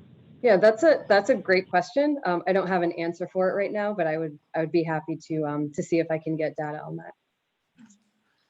Then I'm just going to ask them, so what are the discounts that the dispensary in Newton is offering to medical patients? Like 20% off for certain conditions, or is it off certain products, or we don't know? Yeah, so it's both actually. It's 20% off, like I said, for a vet, senior, different types of just like standing discounts. And then they also do, like I said, percentages off a certain category. So, this week we're featuring edibles of 20% off. So they do both, and that's actually pretty standard. If you look at medical dispensaries, not just the dispensary in Newton, Garden Remedies, but if you look at Netta, who is also co-located, if you look at other medical dispensaries, they're pretty consistent with the promotions and the discounts they offer. And I assume retail also offers discounts and promotions. No, they don't, which is the benefit of getting a medical card. So discounts on the recreational side are not allowed currently by the CCC. Okay. And that makes some sense when you think about our tobacco regulations. They specifically target discounting and promotions as potentially one way that either youth are attracted to something or people become addicted. So that there's similarity there. If I could, Michelle, you met with myself and the town manager. Sierra has requested a couple of fairly small changes in its agreement with the town. You're also, I believe, going to be approaching the planning board, or will approach the planning board, about possible changes to the operating permit. And can you just tell briefly how that might affect operations? With the Michelle, with the special permit. Yeah. I can talk about the CBA if we need it. Okay. Yeah, so with the special permit, there are a few restrictions in there. One of them being appointment only, that we've been operating appointment only since we opened. And that's something that Actually, if you look at Guard Remedies, they were also appointment only, and the town of Newton actually lifted that restriction and then ended up adding adult use as well. And that actually creates quite a bottleneck. I understand again, when we first opened, we were one of 10 dispensaries in the entire state. So I understand why that was put in place. It actually tends to and can sometimes create a bottleneck where people maybe show up early for their appointment, they wait in their car. So really the purpose of that is to improve our efficiency, make sure that we're getting people in and out as quickly as possible, which we currently do, and not create that bottleneck. There are also a few other restrictions around the number of staff that we can have at any given time in the dispensary, which can, especially given the operations and kind of the extra added regulations that we have to adhere to, limiting the number of staff can be challenging at times. And it also limits the number of patients that we can have. So, I think that those are some things that we would like to look at with the planning board. Is that a parking thing? There's some parking components. Okay. Yes. I think that isn't something that's within the Board of Health's regulatory authority. I just thought it was something that you'd be interested in. Michelle, if you would correct me if I'm wrong, it would still not allow something to be completely walk-in because an individual would have to have a medical marijuana card that they had previously signed up for and had in their possession. So it's not Correct. not that foot traffic necessarily would increase by people walking by and seeing that the door's open. Correct. Yes. And we don't have, and I'm sure everyone on the board is aware, there are no doctors on site. We don't issue cards on site. That's actually against the CCC regulations for dispensaries to do that. So you would still have to have a medical card, and it wouldn't be just, walk-in foot traffic. And if I can add, what we're seeking with the CBA agreement is simply very similar to what we're requesting here is an update. It is really out of date. It has a name, I think, that we had in 2017. It's updating our name, updating the representatives and who actually will deal with the city, with the town of Needham. In addition, we are kind of updating our dates of things being received for our financial statements that go with the impact fee, the 3% impact fee that we pay to the city. So it's really more regulatory things that we take care of. That also has, the CBA also has the appointment only, and the town manager had recommended that we go to the planning board to have that handled at that level. And I guess then we'll come back to have the, for them to, ratify it. I'm not sure what happens if it's been decided on one of the boards, on equal boards. So it's very similar. The changes we're looking for in the community benefits agreement are very similar to what we're asking for from the Board of Health tonight. So, I mean, sort of in summary, CCR is not just coming to the Board of Health, they're coming to sort of all the regulatory functions at the local level to talk about some of their concerns, some of their perceptions that the regulations are, well, it's not a perception, the regulations are outdated. They're definitely outdated. Perceptions that some of them are redundant as well. I think the board knows that I'm always concerned about youth substance misuse. And it's not surprising sometimes when a business that is regulated chafes a little bit at regulatory oversight. We have been very impressed with CCR and the professionalism of their staff, the attention to detail, the follow-up and the follow-through when we ask for more information. So, I don't know that the board will necessarily agree with all of the changes that are requested, but I think it deserves a full and fair hearing because of how seriously they take their job and how well they run their operation. Mm-hmm. Some of the concerns that the board had when the recreational marijuana was first permitted, I think have fallen by the wayside because of that attention to detail and professionalism. And Tim, if I could add, one of the things we're most interested in doing, one of the other big changes at CCR Naturals, is since we got started, we now have a government relations and community investment department, and we would really be happy and would love to work with the town of Needham in establishing some programs about diversion, about making sure that younger people understand the dangers of of substance abuse, either with alcohol or marijuana. And as has been done in Somerville, one of the other cities that we are actually working at. And we work very closely with Doug Press and that Board of Health as well in helping to create programs that are actually funded by the impact phase to create programs for diversion and education of youth. We'd love to work with you guys with that. Thank you. Thank you.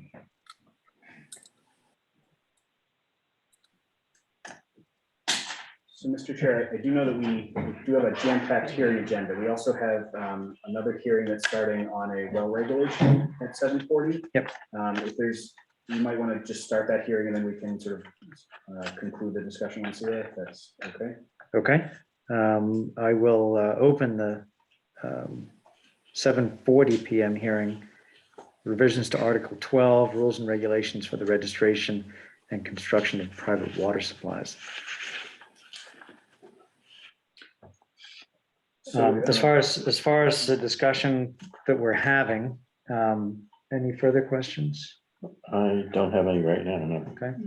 All right, I think we have a path forward. Sure. So I think Steve did ask for some additional information. Dr. Epstein asked for some additional information.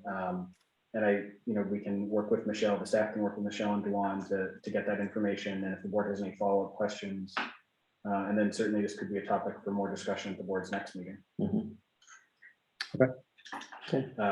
As the board knows, the process of amending a regulation does take time. It would take the actual redlining of the amendments of the regulation, the posting both online and in a newspaper in general circulation for at least 2 weeks of the date of a hearing, the conduct of an actual hearing, and then it could be adopted at that point if the board is interested in making any or some of the requested changes. Okay. All right. Well, thank you all for coming to our meeting and speaking with us. Do you have any questions for us? Other questions? No, I don't think we have any questions, but thank you so much for letting us present and taking the time to hear us today. Thank you. We look forward to working with you. Thank you. Thank you. Okay. So in terms of time, we have one more item here that was supposed to be covered before we started the hearings. Yes. We do also have to do the hearings and have a third hearing in a few minutes. We do, yes. We're busy. Should we do the first hearing and close it out? I think Because so. that's been on for 10 minutes at least. Sure, I think so. And that's a pretty straightforward. It is, yes. Change. Both Tara and Diana are here if you have questions. They did consult with DJ Wilson and Cheryl Sabara, as they always do when we're considering regulations, especially related to tobacco. But we do feel it's a fairly minor change. I agree with that, and I trust anything that Cheryl and that. Okay, so the change is really just to change that single word from individual to retailer That's it. to the person definition. Yes. Okay. All right, any questions about the reasoning for that? I thought it was pretty clear. Steve, are you still here? Yes, I'm still here. And I mean, I would agree with that change. I assume we'll take a formal vote. I did have one other issue with tobacco that if we have time, I'd like to bring up, but if not, it can wait. Okay, maybe at the end of the meeting, we can do that. If we have time. If not, I'll probably get cut off because I'll be in the air. But it can, as I said, it can wait till our next meeting. It's not a problem. It's not urgent. Okay. All right. So do we have a motion to put to the floor? I make a motion that we accept the changes as proposed in the packet. I'll second. Okay, all those in favor? All right. Aye. Aye. Aye.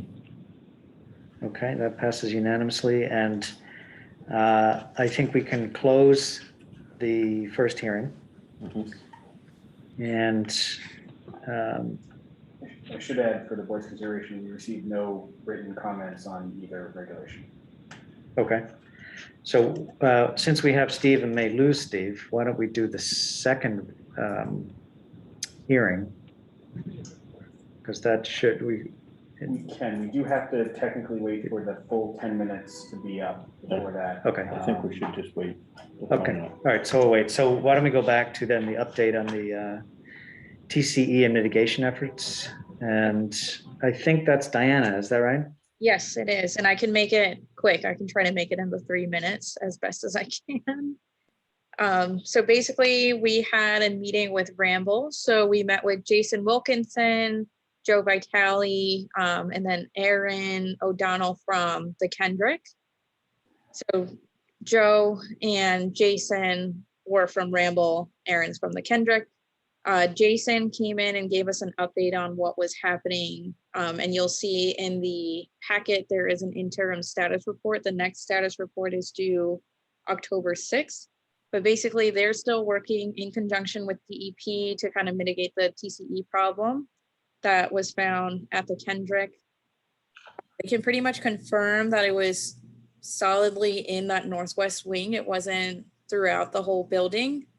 Right now, I know the latest thing that they were working on was trying to fix the vacuum that's underneath that northwest wing. So in their studies and looking at what was going on in the building, there was like a turn. I don't know if you can look, if it's being shared. There's a map if you scroll down of the building.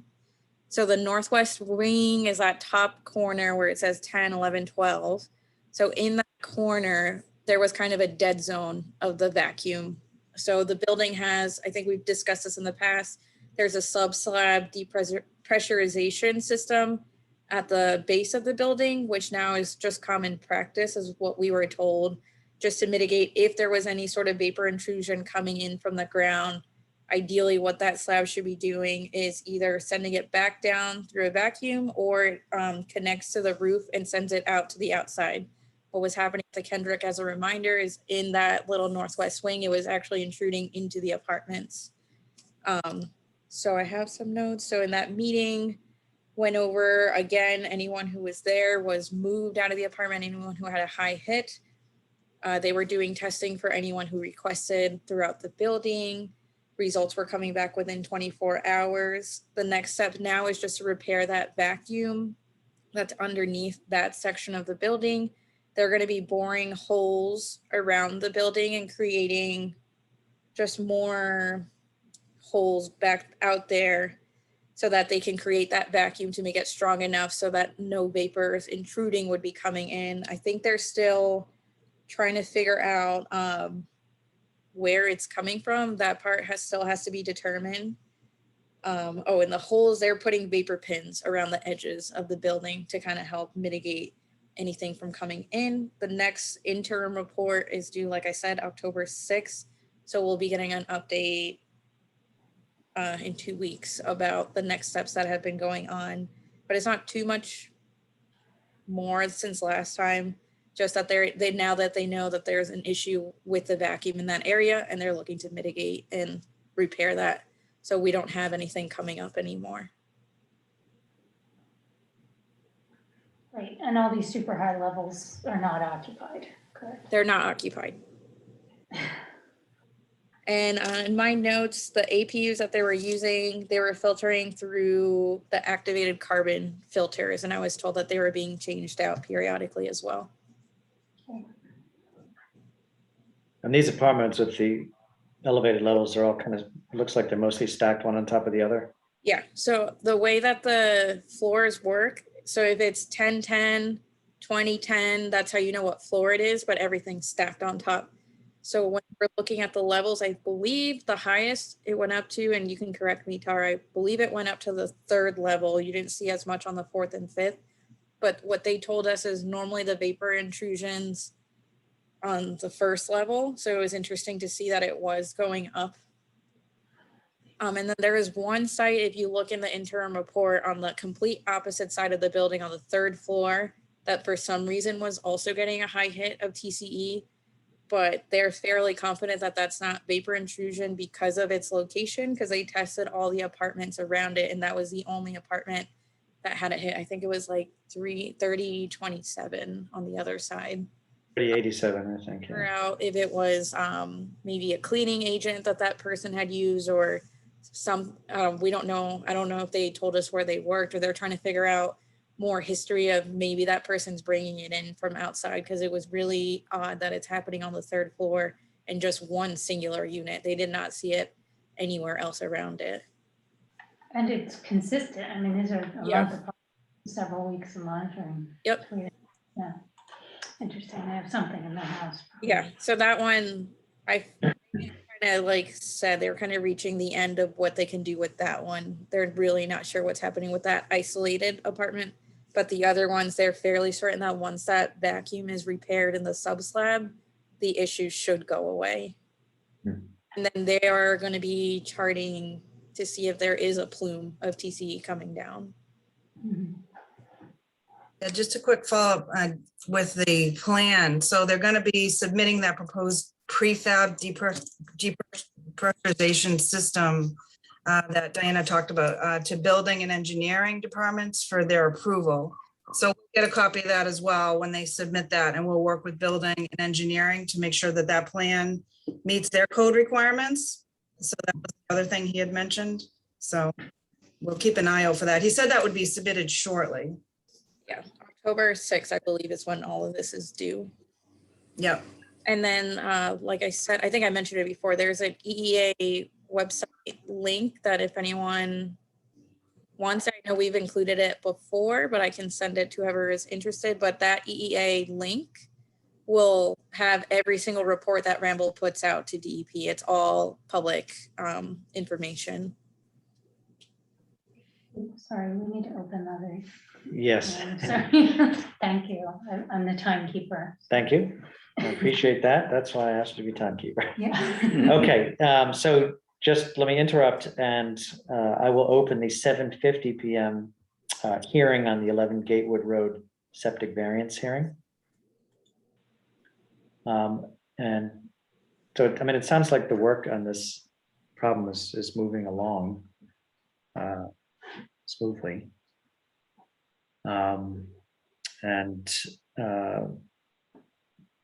Are there any other questions for either Tara or Diana about this? No, I don't. No, it's Okay. very close. Looks like a difficult spot. All right, great. Thank you. So why don't we go back to the 7:40 to 7:50 hearing, the second one? Because we can, I think that's been open for 10 minutes, so we can finish that. Yes, I don't know if we actually officially voted on the tobacco. We did. We did, yeah. We did. Okay, sorry. Yep. The wells is what we can do. Yeah, it happened very quickly. There was no dissent. The board has heard about the well regulation before. I don't know if you need Tara or Diana to summarize. We did present it, I think, in July briefly. This is an update. As the board knows, one of our goals is to try to update our regulations.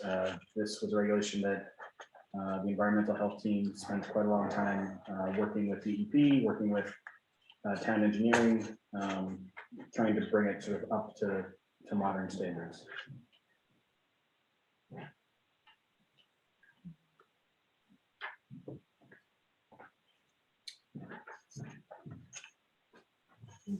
Okay. I don't know that much about the regulations, but it's good to have a geothermal option since that's kind of becoming popular, so. Yeah, no, it's good to have it updated and More popular. with the Yeah, we link. collaborated with water and sewer very closely to get those definitions updated and making sure that we're doing or have the things that are like the new technologies coming out are included.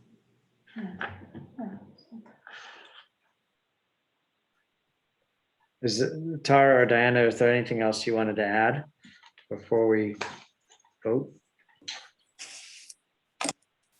No.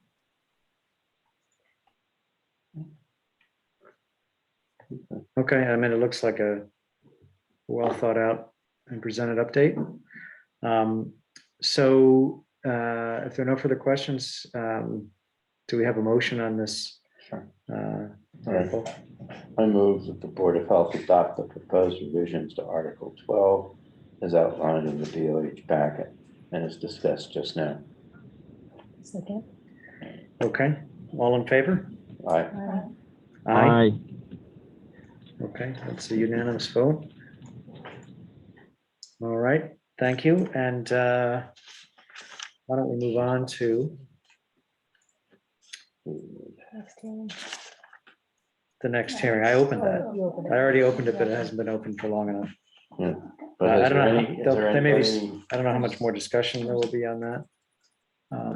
And is there, We yeah, had Tara Diana present the issue to the board since it hasn't been presented. We did try to include what was necessary in the packet, but if the board wanted a brief update, I believe Tara could provide that. yeah, that would be great. And are there any guests? There are not any guests who aren't associated with the health department. Okay. all right, Yeah, Kerry Malone is trying to get in, Tim, and he said that he doesn't have a password to call in. So he wanted me to have you resend that to his phone. I can text you his number. Is that possible? I just texted you his cell phone. So he downloaded Zoom app on his cell. That's the I'll number. figure out how to do this. Yep. Yeah, but he's here. He's trying to get in. Okay, why don't you start, Tara, and I will work to get him in. Okay, so again, we're here to review a proposal for a septic variance. This is for 11 Gatewood Drive. So we had worked with this installer and approved a proposed septic plan. They installed it. And again, this is a very tough site. I don't know if you saw the pictures in your packet. This site was full of ledge. They had to chip away to even get the tank in the hole in this site. There was no house present on site, so it was a vacant lot. They tore the house down and they were putting the system in first and then had to build the house second because the way the lot's set up, it's a very narrow lot. So they started with the field, made their way back the tank, and then to the house. So that was just some background. So basically when they installed the system, everything checked off, then they put the house in next. And when they put the house in, basically we have them do an as-built, which is what the requirement is after a system has been installed. And the engineer comes out and they shoot the measurements, from the house in reference to the system. And when they shot the measurement from the tank to the edge of the foundation, they found that it came up short, as you see, 9.4 feet instead of 10 feet. So the code setback requirement for a septic tank to a foundation is 10 feet. So Kerry Malone wanted to explain a little bit about why that occurred. He had his engineer out, he said multiple times to shoot that measurement. And so that was one thing he had mentioned to me. And when they dropped the tank in that, basically that ledge, outcrop, it was tricky to move that any further out. But the way I look at it, it's up to the board, but I think that's such a small distance to be concerned. I did check with the state on that as well for guidance. They could put a vinyl liner on the corner of that tank if the board felt that 10-foot distance needed to be maintained, if you wanted to, but that was where I got the advice from the state on how that could be handled. So I'm open to any questions. So Tara, we're talking about a tank, not the field distance away from the foundation, correct? Correct. It's a tank. Yep.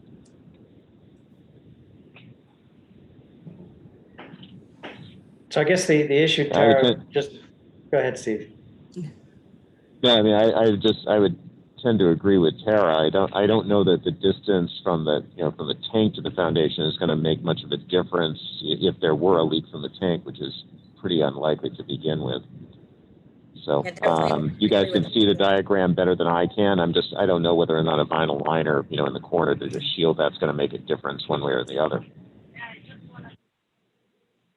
So I guess with the tank, it's unlikely to leak. I don't know how often they actually leak, or I don't even know what they're made of and what changes in tank technology have occurred since these regulations were drawn up. But I guess the issue is leakage, and if it goes horizontally as Yeah. opposed to downhill away from the house. We do have It's concrete, and you gotta think about it, it's encased in ledge. So I don't know, there's almost that barrier. Right, yeah. You're gonna have more problems in the actual field, like you wouldn't, it's very rare for the tank itself to crack. Right back there, it's not like a truck is gonna drive over the tank or anything. They couldn't even build a house, like they had to build this after because of how tight it is. So there's not gonna be a truck like crushing anything potentially. Very rare. Yeah, I mean, it makes sense that if it's encased in granite ledge, the minor difference of 6 or 7 inches, We do also have Carrie Malone online now. If we need to ask him. I think he's muted. Hey, Carrie. Yes, to unmute himself. Hello, can you hear me? There you go. Can hear you now. We can hear you now. Yeah, okay, I got you. Sorry, I didn't have a passcode and they just sent it to me, so now I'm in. I've never done this before, so bear with me. But I don't know where you are at, but do you want me to give you a quick synopsis of what happened up there, or? Yeah, Carrie, if you could just mention a little bit about the hardships that you had and yeah, the fact that you had the engineer come out to shoot that measurement multiple times. So this was a unique situation where topographical and the ledge outcrops made it impossible to construct the septic system after the house was built because you couldn't get back there, with access from their property. So we constructed the septic system, and where the septic tank had to go, we had to hammer through between 12 and 14 feet of ledge. It took us almost 3 weeks to get the tank in. In this time, we had the engineer out there checking the line of where the tank goes 3 times. And then again, when the tank was completely set, we had them come out and do an as-built of the whole thing before we backfilled. And they took all the measurements and we thought everything was good.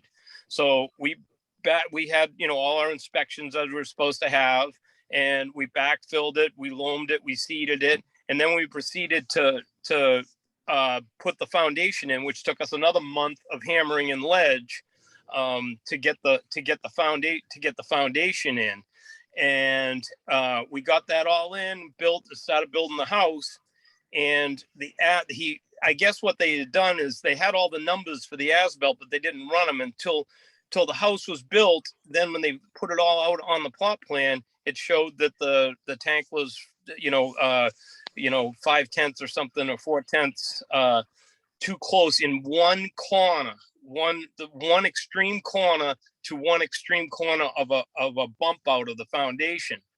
And we don't know how it happened. It just there was, and it's so close. But this tank, if there was any leakage or anything, it would have to go through probably 5 or 6 feet of granite. The only place that's not encased in granite is where the sewer line actually comes through the line from the house to the tank. And on the back side of the tank, it's all open. So if you could take that tank out of there and it would probably hold everything and it would flow the other way towards the septic system, which is down below it. And that septic system is a raised system with a complete foundation around it. The tank is, a heavy duty tank.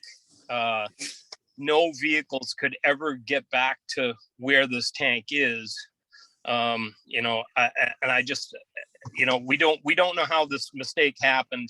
Everybody's pointing fingers at each other, but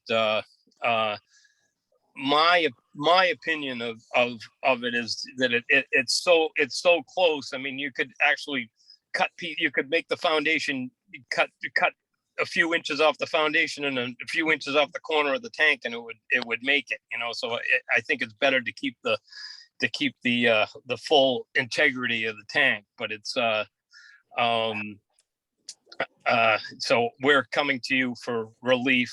And, you know, in all my years of doing this, I've never had a situation like this, but I would think that this one circumstance, you know, where it's so unique, and you know, I think we're just, you know, we're talking a matter of inches, and a matter of inches isn't gonna, you know, it's just a number that somebody picked. It's not like 9.6 inches can make it, won't leach through in 10 feet, you know, or and 8 feet will, or whatever. So I just think that it's so close that we're hoping that you'll give us some relief on this. Yeah, Carrie, I think our concern really was just with the likelihood of leakage and the risk to the house or people in the house. But it sounds like it's pretty well encased. Yeah, I think Pretty well. I've never, condition. in all the systems I've ever seen in my life, I've never seen one so encased. Right. Do board members have questions for Carrie about this? No, I have nothing. Okay, Steve? I don't have anything. Thanks. Okay, so I think we can probably, we've been on for the requisite amount of time. Would anybody like to suggest a motion on this? Sure. I'd like to move that we provide the variance. Do I have a second? Second. All in favor? Aye. Aye. All right, that's a unanimous vote. All right, Carrie, thank you for joining us. Okay, thank you very much. Appreciate Good it. luck with the rest of the project. All right, thanks. Have a good night. Thank you, Carrie. Yeah, thank you.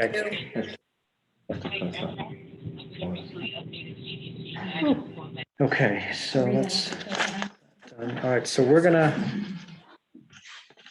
close that and we'll move on, not that late actually, to staff reports. And the first report is from Mary Ann, but I don't know if she's here. She's not, but I believe Tara could cover. I think Mary Ann gave her an update. Yeah, Marianne had a prior engagement, but she said that there's really nothing new. So she's like, if you had any questions, let her know and she can get those answers back to you. All right. I think, yeah, it looks like they're doing a good job, and I know my neighbor across the street has been getting meals and everything's been going very well with him, so. Great, it's good to hear. Great, that is good to hear. Good to know. Okay, environmental health. Okay. Diana, are you still with us? Yeah, Diana's there. I'm still here. I know it's hard with like all the little screens now. Well, I want to move kind of quick so that we're not too delayed. I don't know if there's anything particularly specific that anyone wants to discuss. Things that are coming up, we have Nutritionally Needham launching on October 3rd. Our intern Allie is going to be promoting it at the Harvest Fair that is in conjunction with the farmers market. She's actually going to be doing some food demonstrations with Colin, who is from the school system. I forget his title, head of nutrition at the schools, but they're going to be doing a little nice cooking demonstration with food from the farmers market. So we're promoting the farmers market and healthy eating. And then in our restaurants, believe we have 14 now that want to participate. We'll be highlighting healthy meals at their restaurants for a week, and we'll continue the initiative moving forward.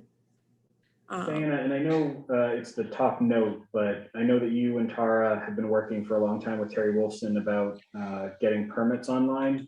Yes. That's a long time goal of the Board of Health to move out of the 19th century and into the 20th. Yes.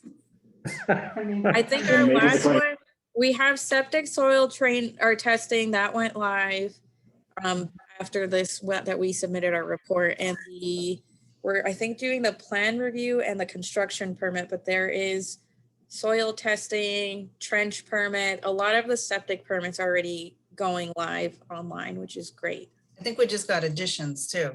Yeah, addition to a house on septic, so we can collect that fee, because those usually go to the building department. So there was a little bit of a gap there, so now we can collect that, which is great, and have everything in one system, which I love personally.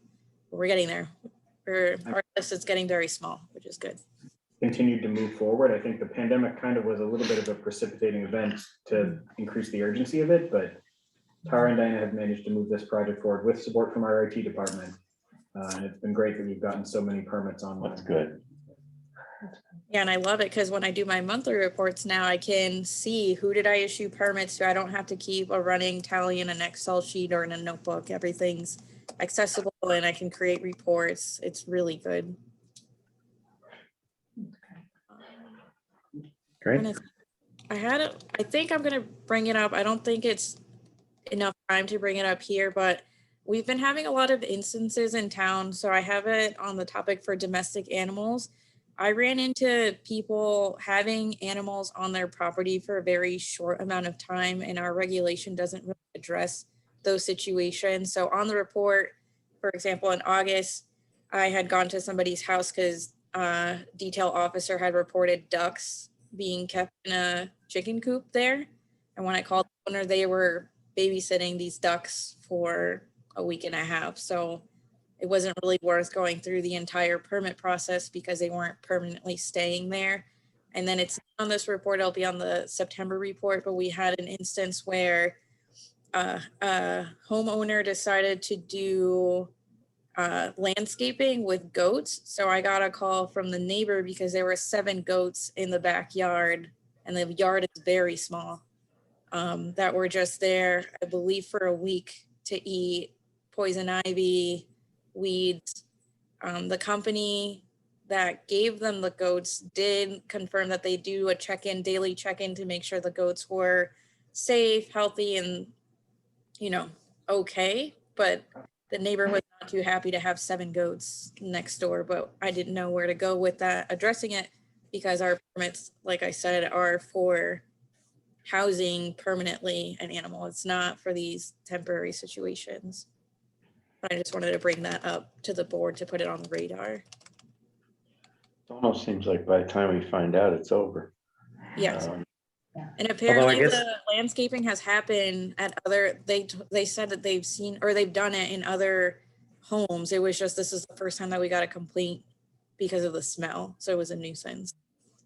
Yeah, no, I was going to say that kind of thing with the goats actually might become more common, especially as we move forward with organic methods to take care of your lawn. Yeah, it's pretty organic. And the golf course has the 3 goats. Yeah, but the golf course, since they actually house goats all year long, or it's for the year, they get an animal permit. Whereas this person, it was literally because I got a call from the neighbor, happened to see them, and they're like, oh, they're leaving in 3 days. So I'm like, how do I go through this whole process if they're leaving in 3 days? I don't know how you solve that because, as I say, by the time we find out, it's over. Yeah. I mean, it has to be fenced, like it has to be only fenced yard, right? Right, or they have, I think they have electric. They bring fence. the electric fence. It was a portable electric fence. That's what they do at the golf club too. They'll set up a section because, the golf club is huge. So they're like, okay, they're going to be in this section for 3 days. So they set up the electric fence, activate it once they're in there, and then they move them around. But they have a portable electric fence. Okay.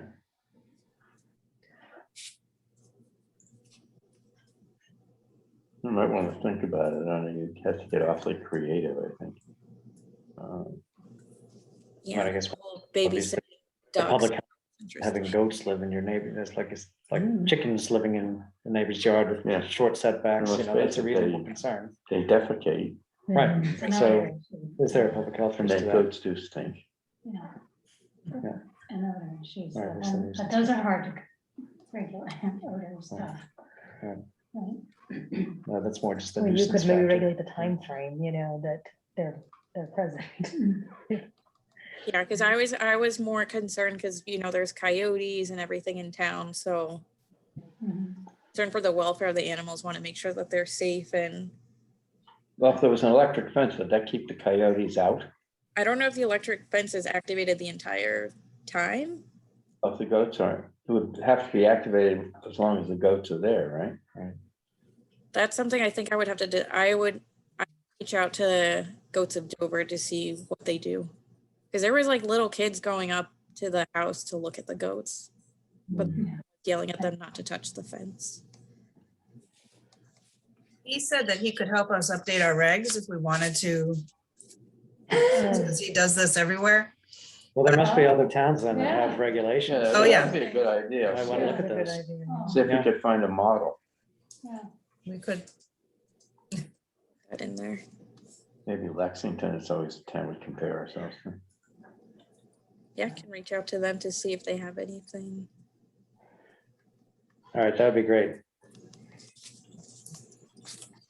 I don't think if there was any bigger stuff, or if Tara, if you have anything. I think covered up. Keep moving. I had a quick question about the beavers. Oh, yeah. Well, I didn't know you want to talk about the beavers. We could. Sure. What's your question? So it looks like there's a company that comes and does beaver removal. Are the beavers relocated? Are they euthanized, or what do they do with them? So, yeah, this is kind of a little, they would have to, if they did trap them, they use these euthanization traps that are supposed to be, you know, this is why it gets a little tricky. They can't really relocate them because that's illegal. In this case, they were able to get permission from the Conservation Commission to actually breach the dams. And instead of going down there and trapping, they waited a day to see if they would rebuild the dams, and they never came back to rebuild them. So he did not have to put down any traps or euthanize any beavers. So he thought that they might be downstream. So he was going to do some more investigation and actually go out there. And so that's how he left it, that he was going to continue to monitor it. But they did breach that dam that was causing the backup of additional water, and that helped the situation. So. Yeah, and they want to use the euthanization as a last resort. I know this was a bit more urgent because Water and Sewer told us that it was threatening a town pump station. Yeah. If they breached the dam, I believe the water level went down, and like Tara said, the beavers didn't come back, so it didn't necessitate trapping. Okay. Other issues in environmental health?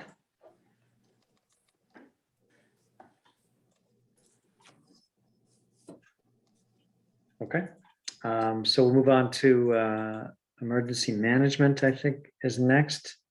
Talib, if he's here, or maybe Tiffany if he's not. Lynn, I think, is the next one, and I don't know. Oh, my apologies. Lynn might be here. I know she's online. I don't know if she's on camera, but most of the work is policy related. And you can see a proposal of the Mass Commission on Disabilities. The FAB pathway is a sort of accreditation light that's of potential interest to us as a stopping point on the way to accreditation. The Public Health Wins survey is very interesting to us. It's from the de Beaumont Foundation. It's a survey of the public health workforce, understanding training needs, long-term goals, that sort of thing. If we can, Lynn's raising her hand. All right, Lynn. And promote your panels. There we go. Promote your panels. Yeah. There we go. Oop. There we go. We have one. Hi, everybody. Hi, Lynn. Hi. Jim's doing a great job. I just, what I wanted to do is just talk a little bit about the Public Health Accreditation Board pathways. And I can put the camera on. There it is. Okay. Okay. So the public health, the FAB, as we call it, pathways is, I think, pretty exciting. The Public Health Accreditation Board has been talking about this for many years, which is creating a program that is friendlier to small health departments, small and rural health departments. And they expect to roll this out in 2022. I participated in a feedback session with them last week or the week before, and I was in the process of writing up a great summary for you all, and then I didn't save it. So I will have a summary for you for the next meeting. That sounds like Okay. a great idea. Yeah. I had seen a presentation by Fab not too long ago where they were talking about rolling this out. So I'm glad they're doing that. Great. Thank you. All right, so I guess next is emergency management. Michael. Yes, so I hope the board remembers Michael. He's been gone for a little while. Michael's our emergency management administrator. He was deployed for the first 7 to 8 months of 2021 in Qatar, but we're really glad to have him back, and he's already moving a couple projects that have been long stalled forward. Welcome back, Michael. Thank you. It's good to be back. Yeah, our perennial issue in emergency management seems to be the staffing of the Emergency Operations Center for the town. So FEMA provides 2 options to do that in the National Incident Management System. We've traditionally used the incident command structure divisions. And so recently I sent out a request for names to staff the EOC using an emergency support function model, sort of hybrided with the command staff structure from the ICS structure. So this would be a more functional model for our EOC. So hopefully that makes the EOC staff more comfortable representing their roles, because one of the things we've noticed is that people sort of get their training on, what your role is in the EOC, and then an incident happens and they're like, okay, but what do I do now? So hopefully this will alleviate some of that, and hopefully it'll also provide some stability to department managers when it comes to actually selecting people to serve in the EOC, so we have a greater continuity, as opposed to an incident happens and we're reaching out trying to find people to fill these roles after the fact. So last week, that blank roster was sent out to all the relevant department managers from the town, asking for names.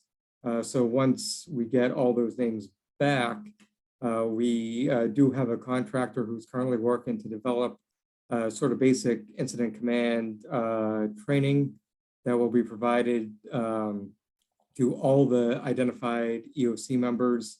Then I'll work more with them to get some more job-specific training in their function.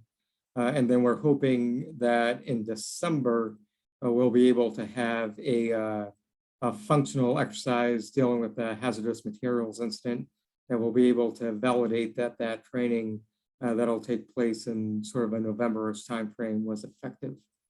The other thing that'll go along with that is that it will require a major revamping of the job action sheets for our EOC members. And those are currently located in the comprehensive emergency management plan. So that will be quite a substantial rewrite of the comprehensive emergency management plan. And then that will have to be approved once that's completed by the local emergency planning committee. Okay. Great, thank you. Great, thank you. Michael, I'm just curious, how many positions are there in the ICS that you're trying to fill? So there are 15 emergency support functions, but most of them are filled by, they can be filled by a single person. So for example, 4 of those 15 functions can be filled by a single person from Public Works, and 3 of those 15 functions can be filled by a single person from the fire department. So we're really looking at about 6 people to be primary EOC members in an emergency support function. But we would probably want to try to eventually get to 3 deep, right, Michael? With backup. Correct. Yes, and the request to department managers was to identify both primary, secondary, and tertiary members if they can actually identify tertiary members. But definitely secondary members are a must-have for us. I think it's very helpful that, for many reasons, it's very helpful to have Michael back, but I think it really underscores the advantage Needham has by having a full-time professional in this position, as opposed to other communities, and Needham previously had you know, the 1 or 2 hours a week, or the 1 or 2 hours a week, the fire chief and I could dedicate to something, which would never be at the same time. So the ability to move things forward was quite limited. To have a full-time professional with Michael's background and training helps us quite a bit. And we're going to be more prepared as a result. Great. Yeah. It's good news. Thank you. Thank you. All right, thanks, Michael. So next up, if he is here, is Talib. He's not, but I can give a quick, can I come up there? Sure. Absolutely. So just quick update to Tully. He updated our warming and cooling center plans, set them in for review. So we'll get working on that and looking through the difference. And our last one was very long, and so condensing it and making it more appropriate. He's helping. We postponed one of our trainings in August, looking to do another training September, but it'll likely turn into just our flu clinic training, just in time training, because we have our first one next week. So we'll do that. And what's he put on here? Oh, he's helping apply for a grant that called the SEED grant that we can use for our MRC, but we have to be strategic since we're technically NC8 and they're applying for it as well. So we are looking to either do two separate things, and one of them is maybe pilot a junior MRC and see how that could go, or utilize our current MRC volunteers, but create a program to help combat misinformation that comes during public health emergencies. So those are two of the areas we're looking at with that. So, and yeah, it's been great as always. How would you envision using this junior? So we actually got a lot of questions from a lot of high schoolers this last year and asking how we can do that. The one concern I have is what is the liability and what can we pull? So I would envision using them the same way we used a lot of our other MRC volunteers who were non-medical in, you know, contacting people, helping like the senior center when they called and signed up for things, or even the senior center uses them now to help with technology. So we could tap into other resources through the town, both through youth services and senior services, and create a cohort that could be utilized in certain areas. And I'd even be willing, of course, I don't know if this is possible, train some of them or expose them to the medical side of emergency medical reserve corps, things like that, to see if that'd be an area they'd like to get into in their future careers. That's really great. Yeah. And so, yeah, so that's our goal. So we got to figure out which area we can branch into with that and which one we can apply for. But and we've been keeping the MRC people kind of. Yes, he's been in touch. It is preparedness month, so he's been sending out things every once in a while for that, and then being in touch with our flu clinics and what needs we have, and keeping them in touch with our soon-to-be COVID vaccine clinics. Right. So it'll be simpler without the second shot. Oh, yes, so much simpler, assuming that color works well, but yes. Oh, yeah, right. So yeah, I think on my time. Mary, you want Mary?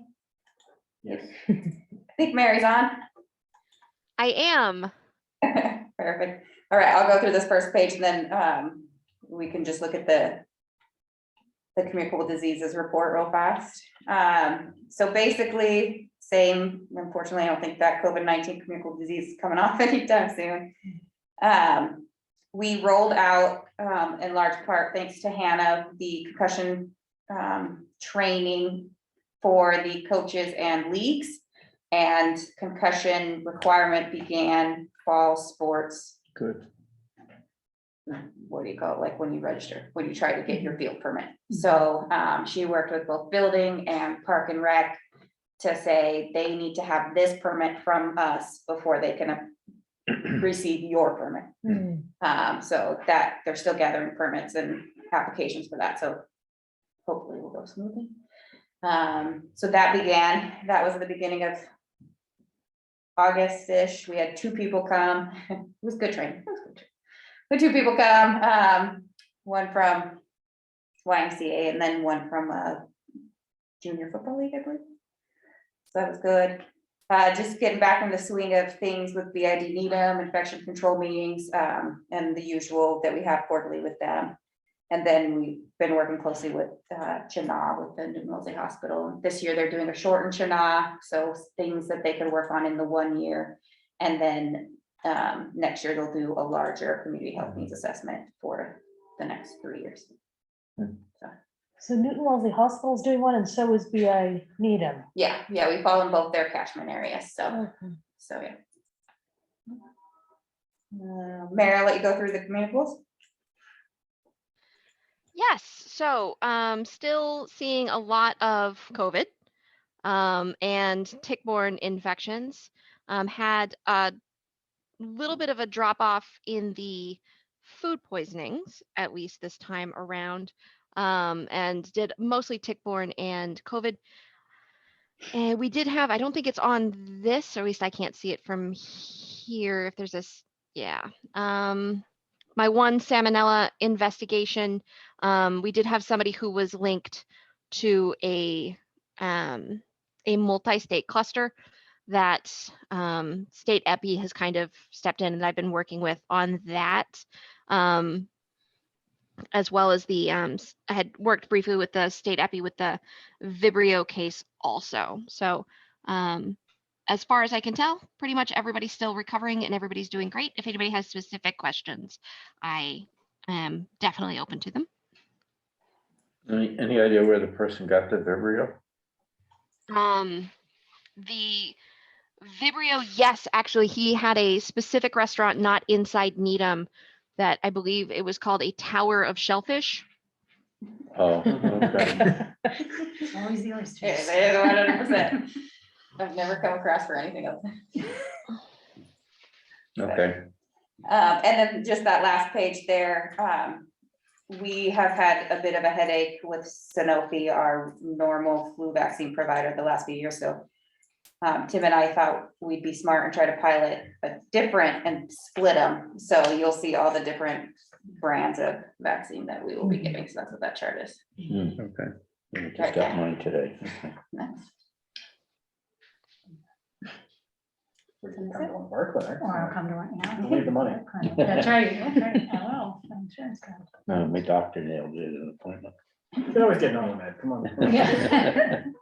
I need a booster. I was gonna say, we'll be the first, so I don't come across that either. Yeah, well, okay.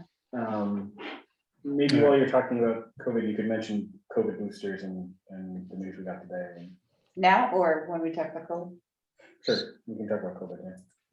Right now? Oh, that's right, no, I'm sorry. I was like, you said like six. I was gonna say, you got like five Karen, more steps. if she's, I think Karen is. I'm here. hi, Karen. Hi, everyone. Hi. So let's see. So August was actually a kind of a busy month for us, even though it was the summer. On a grant-related note, we completed the closeout requirements for our 10-year drug-free communities grant. So that took up a substantial amount of our time, but we're pleased to say that that's been completed.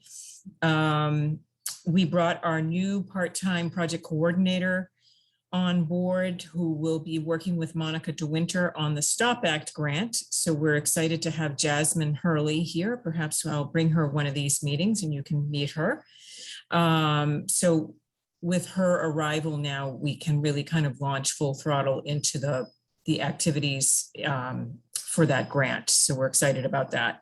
And then on our vaping grant, we've continued the promotion of the youth vaping cessation program.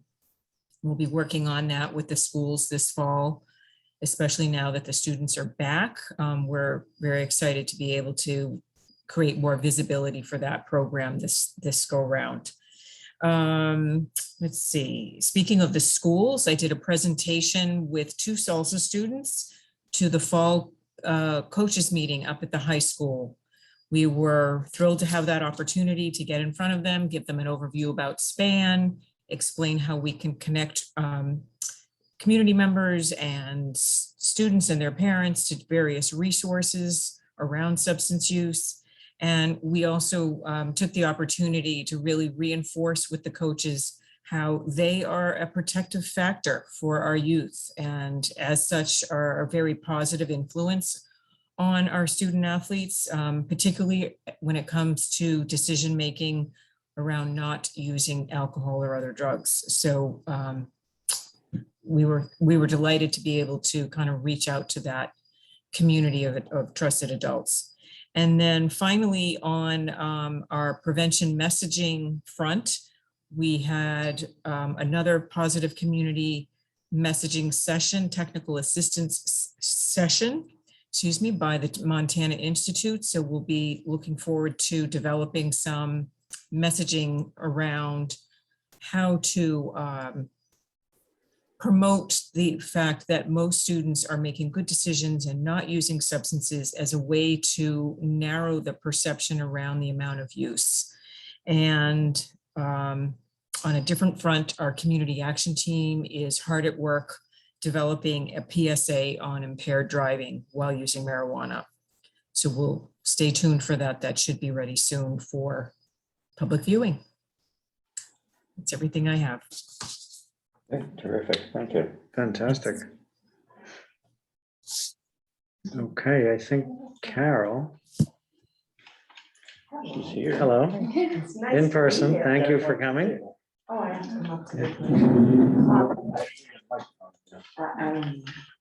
It's nice to see you all. And you. And I have been on family leave and I appreciate Tim and Tiffany's support, supporting my aging parents for a long time, but coincided well with the grant that we were awarded, BSAS Mass Call 3, which is now, as I've said before, all fully executed contract with Dedham, Norwood, Westwood, not Norwood, Dedham, Westwood, Walpole, and Needham is the lead.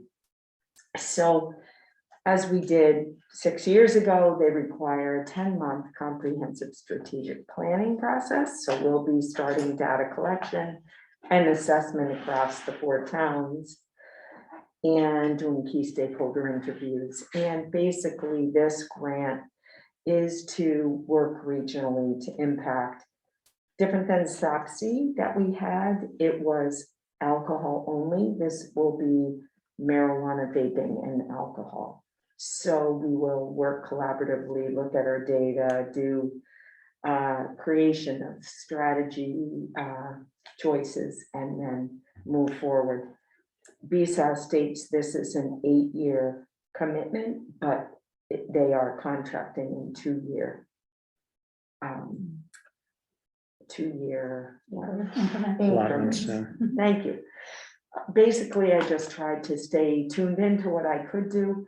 I will say that Tiffany and Tim have worked really hard. I keep connected with CCIT, and although there's not a lot of time here, the police have been talking to us at our monthly core meetings, as well as the regional community partners meeting that we have with hospitals and other service providers that need a police to look at emergency placement for people that are homeless. And I put together a bunch of resources, kind of a curated thing from what's already out there, and sent them out. But there is a model in Framingham through clergy associations that people take a turn.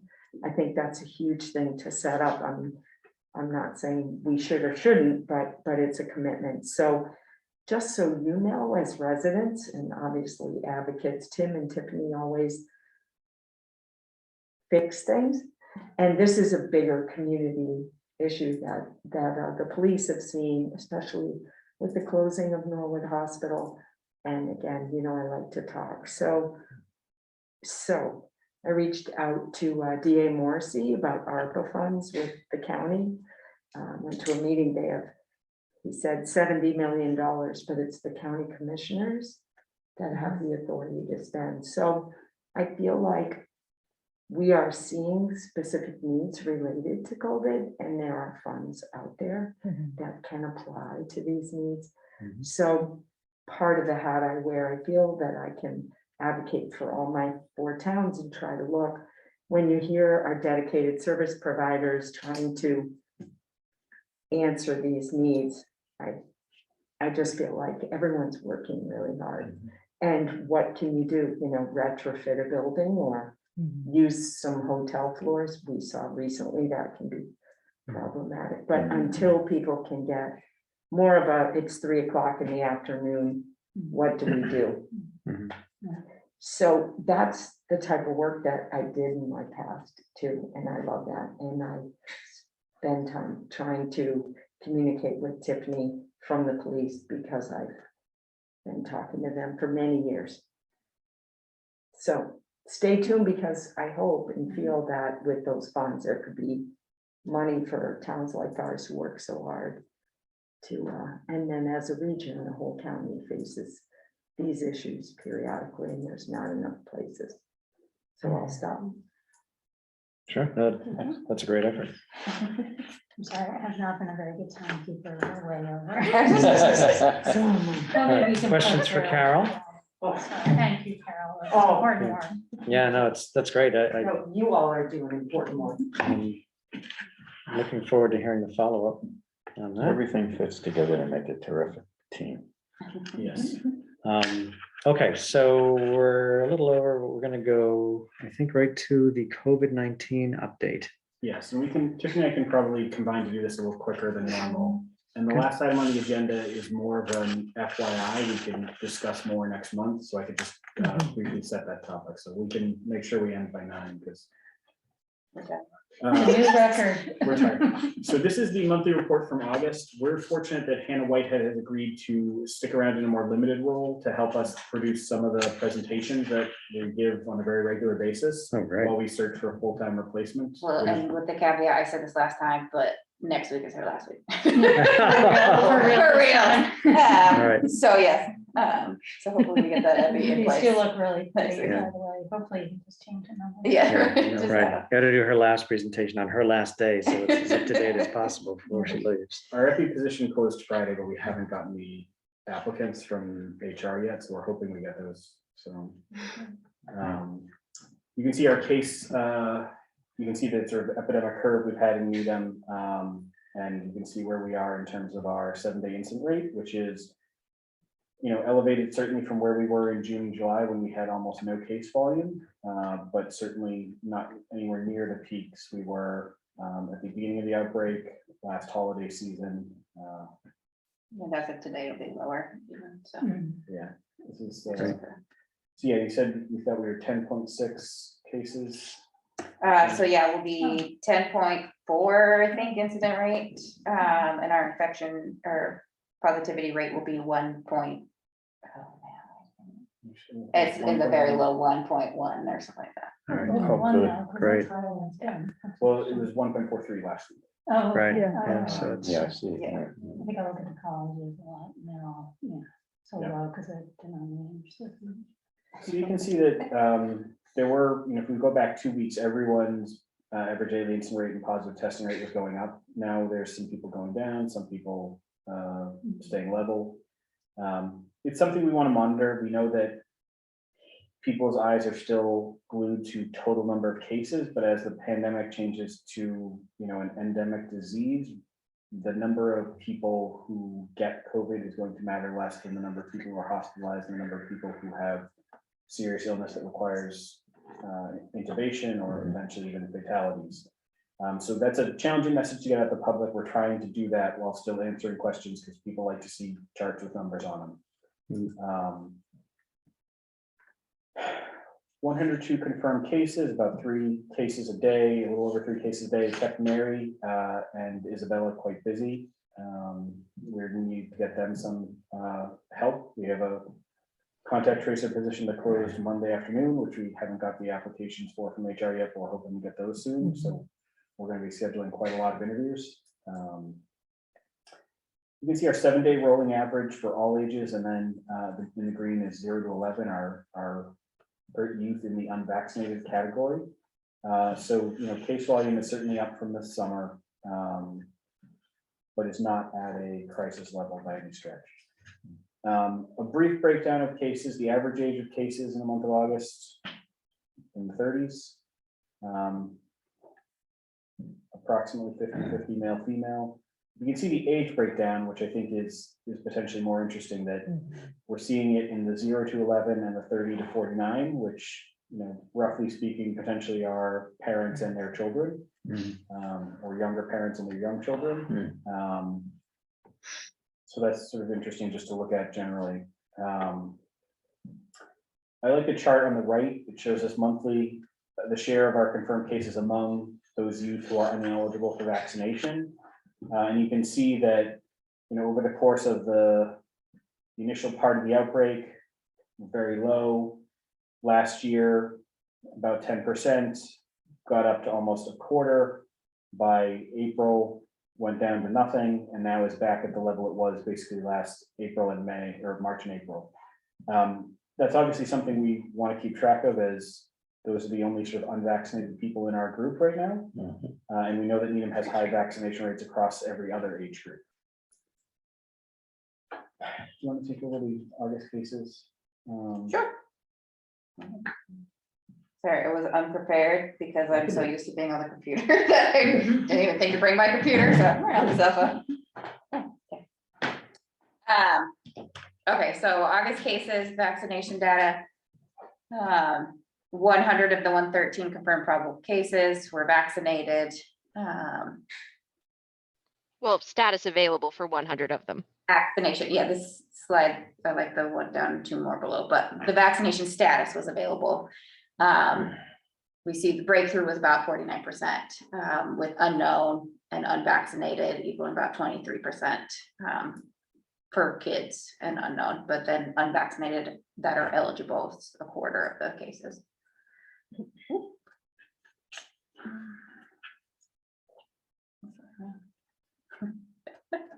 Okay, so then of our unvaccinated cases, 45, including 3 partially at the time, 28 are ineligible for the vaccine because they're under 12.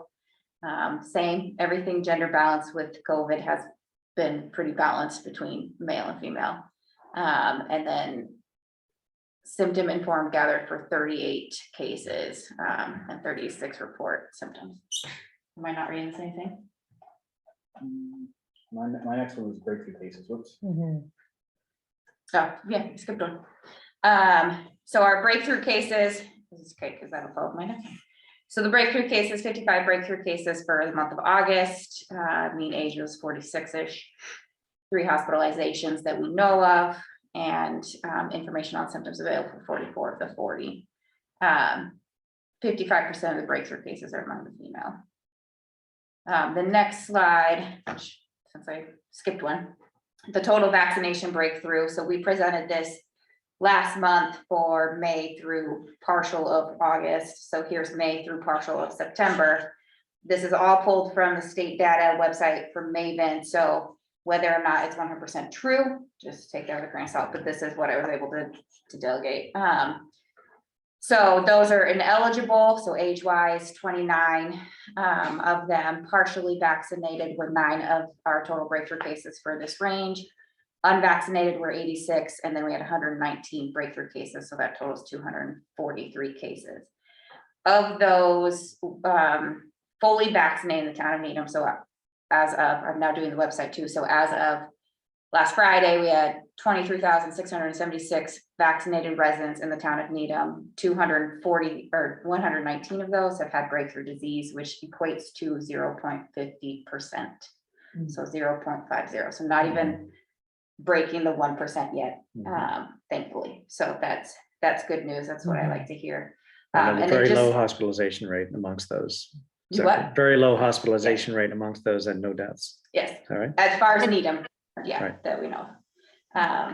Great. Yeah, and then breakthrough vaccine, just for a snapshot, just because she did in the last one, so I didn't. Just shows which residents who have disease. Another round after vaccination. We don't know the denominator on this, like more people got. More people got Pfizer and fewer people got J&J, so. Yeah, we gave And few more people got the Pfizer. J&J. So Yeah. Well, we gave more Pfizer. I don't know if that's the same demographic for all of Needham because I can't actually pull that data. Yeah. But we definitely gave more Pfizer. So. So yeah, so then August contacts, 25 Maven contacts for the month of August. Fully vaccinated. Now, this does change when you pull into the school data, which since this is only August, we don't have September since they started September 1. And that one is a little bit different, and definitely a lot more contacts, based off of what has been for the first few. And that's just a function of adults don't bump into as many people as a school age group, basically. Correct, that's just close quarters in the schools. And there was- adults don't necessarily disclose everybody they were contacted by or that they were in contact of. Yeah, and there's also, there was one case that kind of blew that out of the water too in the schools that was in for a lot longer than should have been. So that also bolstered those numbers up quite high. Was in the school for longer? Oh. Yeah, so that was. It's not a great topic. Yeah, so That was the 95 close contact. I mean, if you talk to the school nurse, she would probably be like, oh my gosh, but I don't think it we equate vaccinated contacts versus unvaccinated contacts. I can't remember off the top of my head, but it was close to 50 of them. To one case. Yeah, because we only had 8 cases from the 1st, I believe, to the 9th. And I think it was around 50 of those were. It said something like 98 contacts. I remember reading that somewhere. It was 8 cases and 98 contacts. So half of that was one case. Which made me wonder, like, is it NIDs and test to stay? Not, so as of that point, they were not, because schools had not been able to get the test and stay in place. So they do now have the test and stay. That would be different, but that doesn't change that they're a contact. It just changes that they can now go to school. Yeah, so the contacts could potentially still be the same. The problem here that we're seeing within the schools, and Mary can talk a little bit more about this, is with the elementary schools, there is no social distancing, there is nothing. So if they leave their desk, they go sit on reading time in the carpet, we have no idea to know who, how, or when. So that whole classroom pretty much almost always becomes contact because we can't determine how long or where, and they're not keeping records of those specific areas and things like that. So I think our contacts will continue to rise with the schools. But the test and stay is in place, I believe, and I hope it's going well. Yeah, there is certainly pressure from DESI to not quarantine classrooms. I think the challenge is DESI has political pressure, not necessarily following the rules pressure. So when there is ambiguity or when there is uncertainty, the schools err and we err on the side of caution. And then we just have the household transmissions, still our main mode of transmission, household transmissions or travel that we're seeing, and likely that the travel will decrease for the month of September would be my assumption. But that's the next slide. Here you go. The next slide has the September cases for schools from September 1. Mary, do you want to give a quick recap on the changes in the quarantine guidance?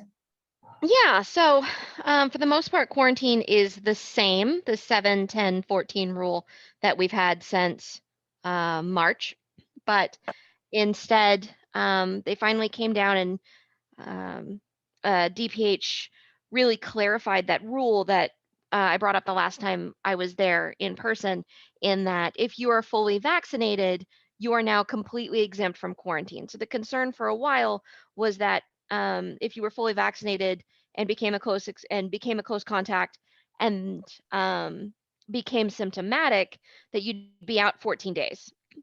And they have finally clarified that position. So if you are fully vaccinated and you are identified as a close contact, then you do not quarantine ever.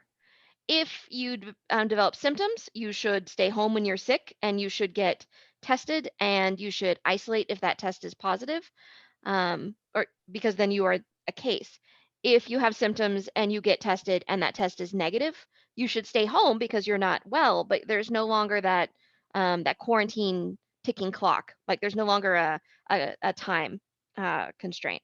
So they're definitely moving, taking the official stance then that there is no quarantine for someone who is fully vaccinated.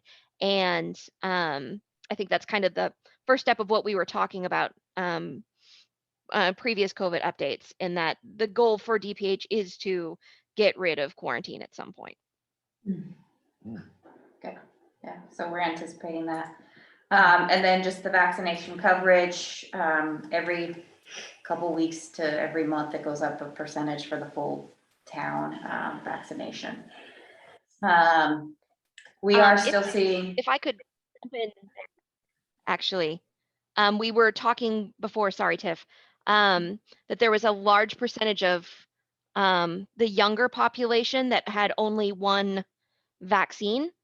What we're seeing is every time we identify kids who are close contacts, a number of vaccine cards are showing up with showing that instead of being partially vaccinated, they are fully vaccinated.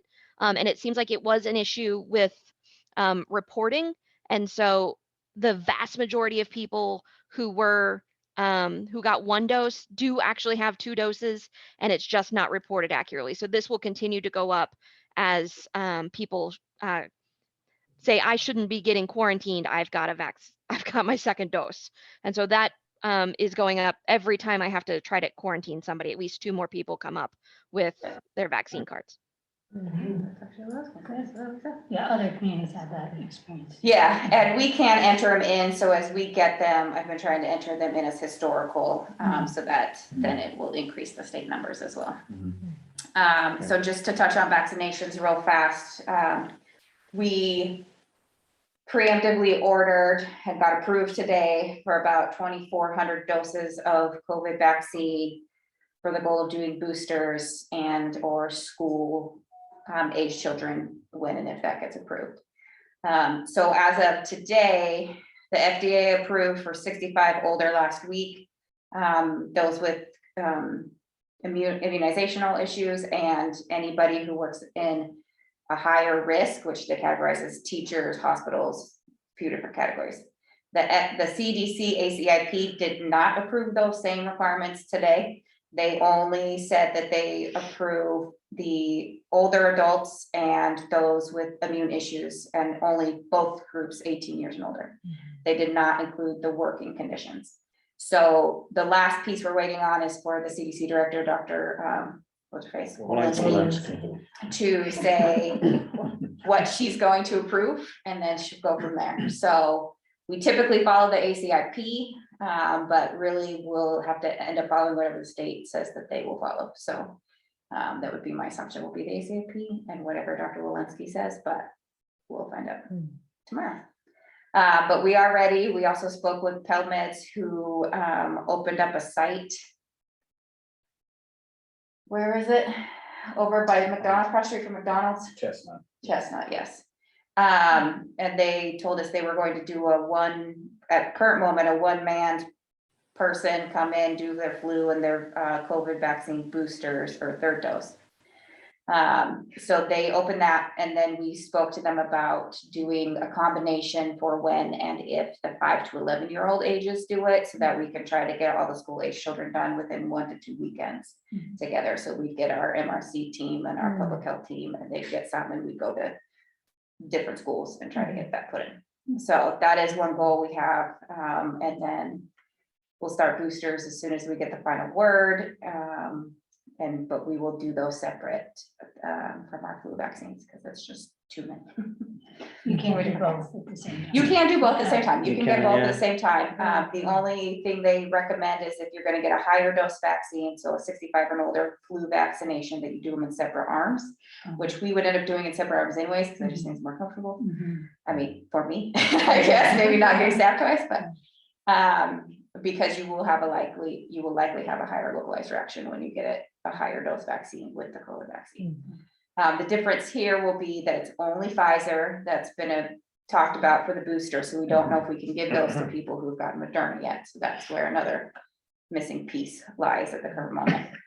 And then when we do school age children, if Pfizer's gets approved, it is only 1/3 the dose of the adult dose, so it will be a 0.1 milliliter shot, so it'll be a lot less, but a lot easier, or a lot more out of one vial. And you still have to do the 15-minute wait period.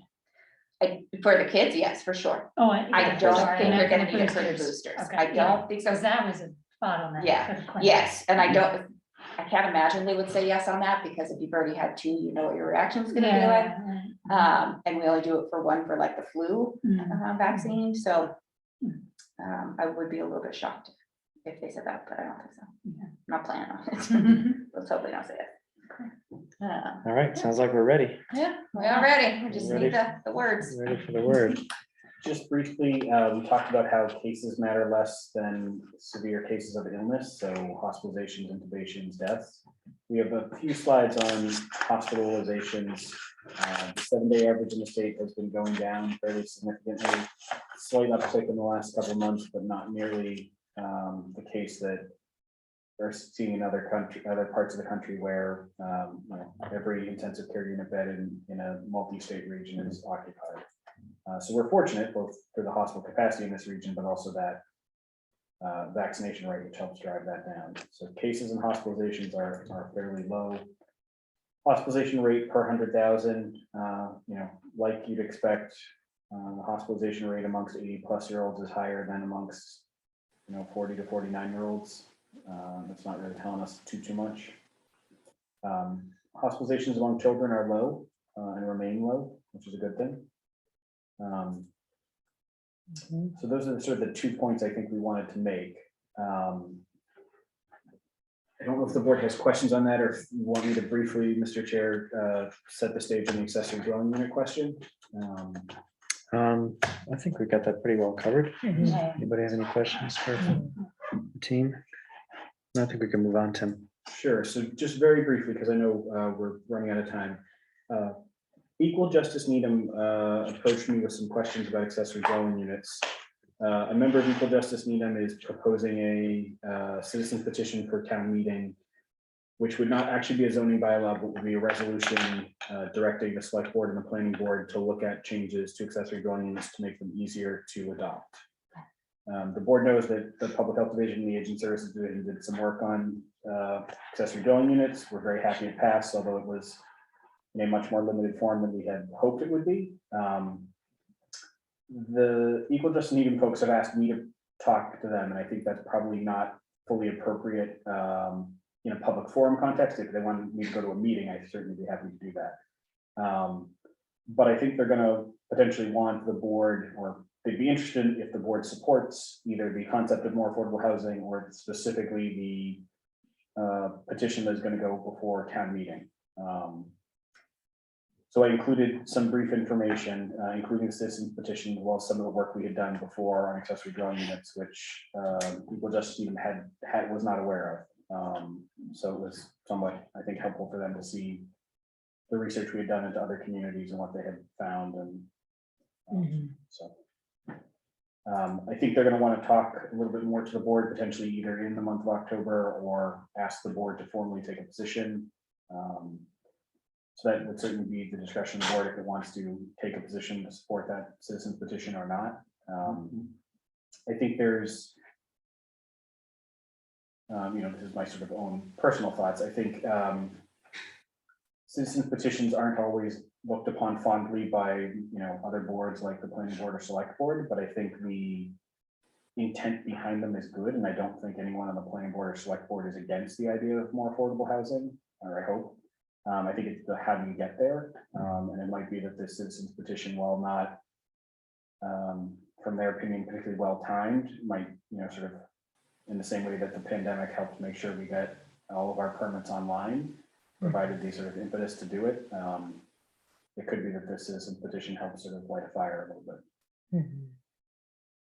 I mean, affordable housing is one of the major components of the social determinants of health. So It is. I think that my opinion is that we should support it, but I agree with you. I'm not sure we should champion it as a citizen's petition, but I think we should support it. Absolutely. Why is that citizens petitions are not looked on favorably?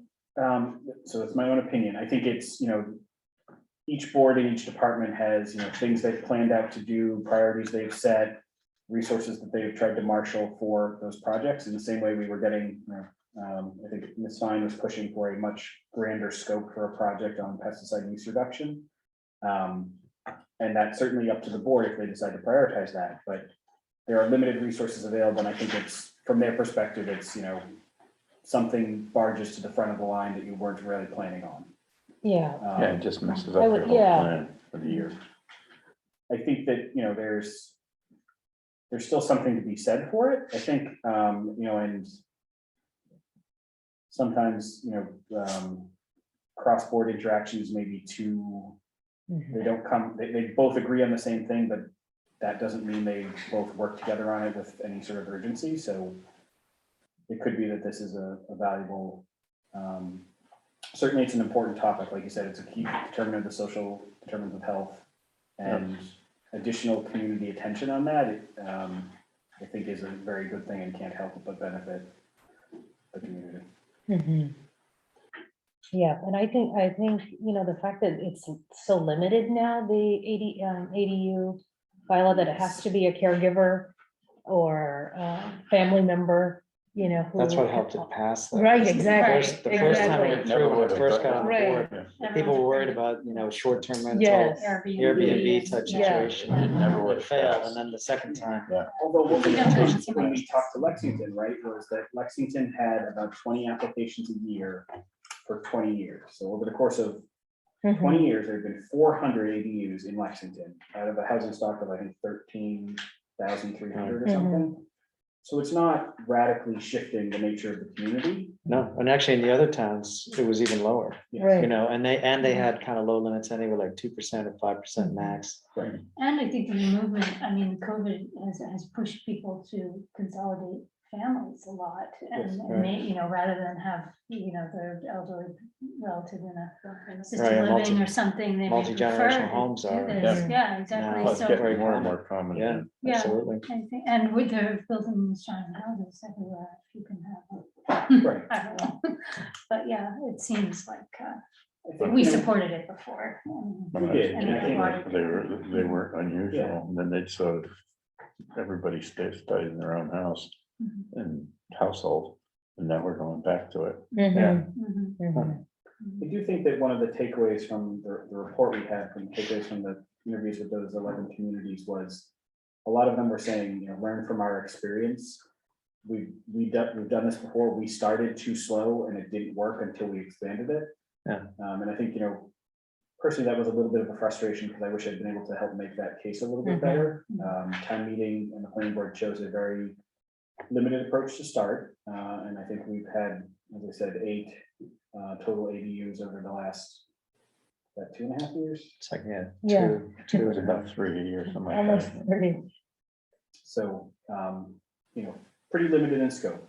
I think the other thing is, from an aging services perspective, there are seniors who own their home that may wish, for financial reasons, to rent out space to enable them to stay in the community and have an agency.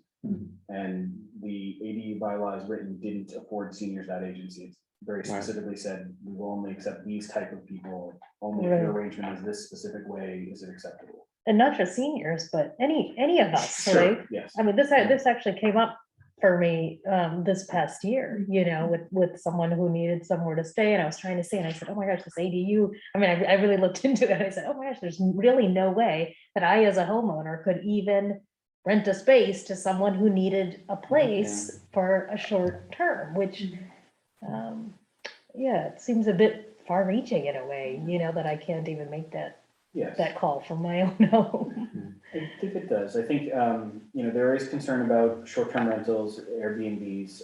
I think I'm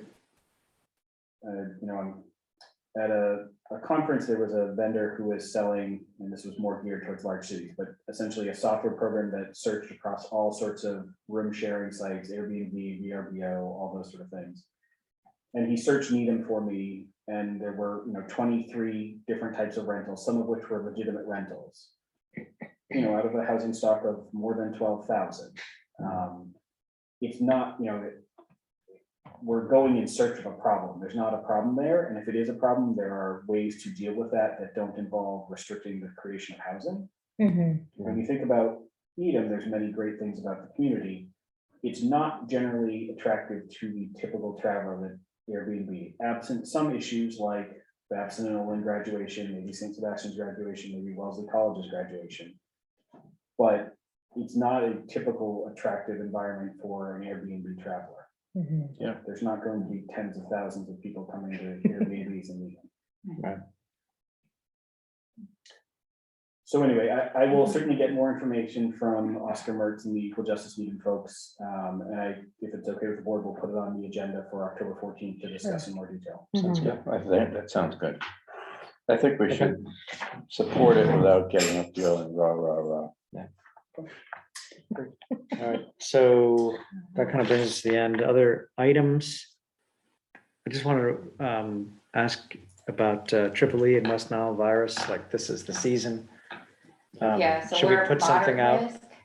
Yeah. So Cindy put something out last week, right? Just I a think? couple of simple tweets, yeah. Yeah, and then we put a water insert, I believe, July and August.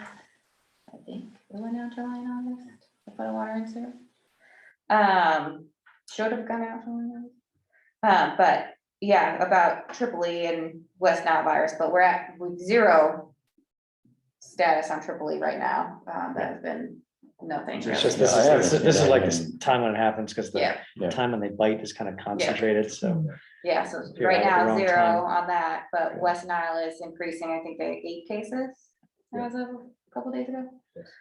And we're moderate risk because some positive mosquitoes, I think in Wellesley or somewhere, one of our neighboring Wellesley, towns. Yeah, Wellesley, Boston, maybe Devon. Yeah, yeah. But nothing in our neighborhood yet, so. Great. And then I think the thing that Steve wanted to talk about tobacco was the tobacco-free generation and whether that's something we want to add to another meeting to discuss. Sure, I I'm mean- sure Dr. Hartman and some of the folks at Northeastern would be happy to talk about it if the board was interested. Brookline I actually don't know how far it got in Brookline. I don't know if they've officially adopted it or if it's only been proposed. It but seems they did did they? I Okay. think Yeah, they it's did. being sued, though. in July or something. It said it went into effect. Okay. I could go for Yeah, I mean, I guess we're kind of a leader in that, sort of tobacco safety, so I think we should probably talk about it. Okay. Enough to miss, see where it goes. All right, anything else? Nothing. Please. All right, we did pretty well for such a long, we went a few percentage minutes I thought it was over. gonna go till 10 for Yeah. sure. So we need a motion to adjourn. that. Yeah, second. Okay, all in favor? Aye. Aye. Steve, are you still there? No, he's not. Okay. Probably All right. flying by now. All right, thank you very much, Thank you. everyone. Thank you. Really appreciate the time. I didn't know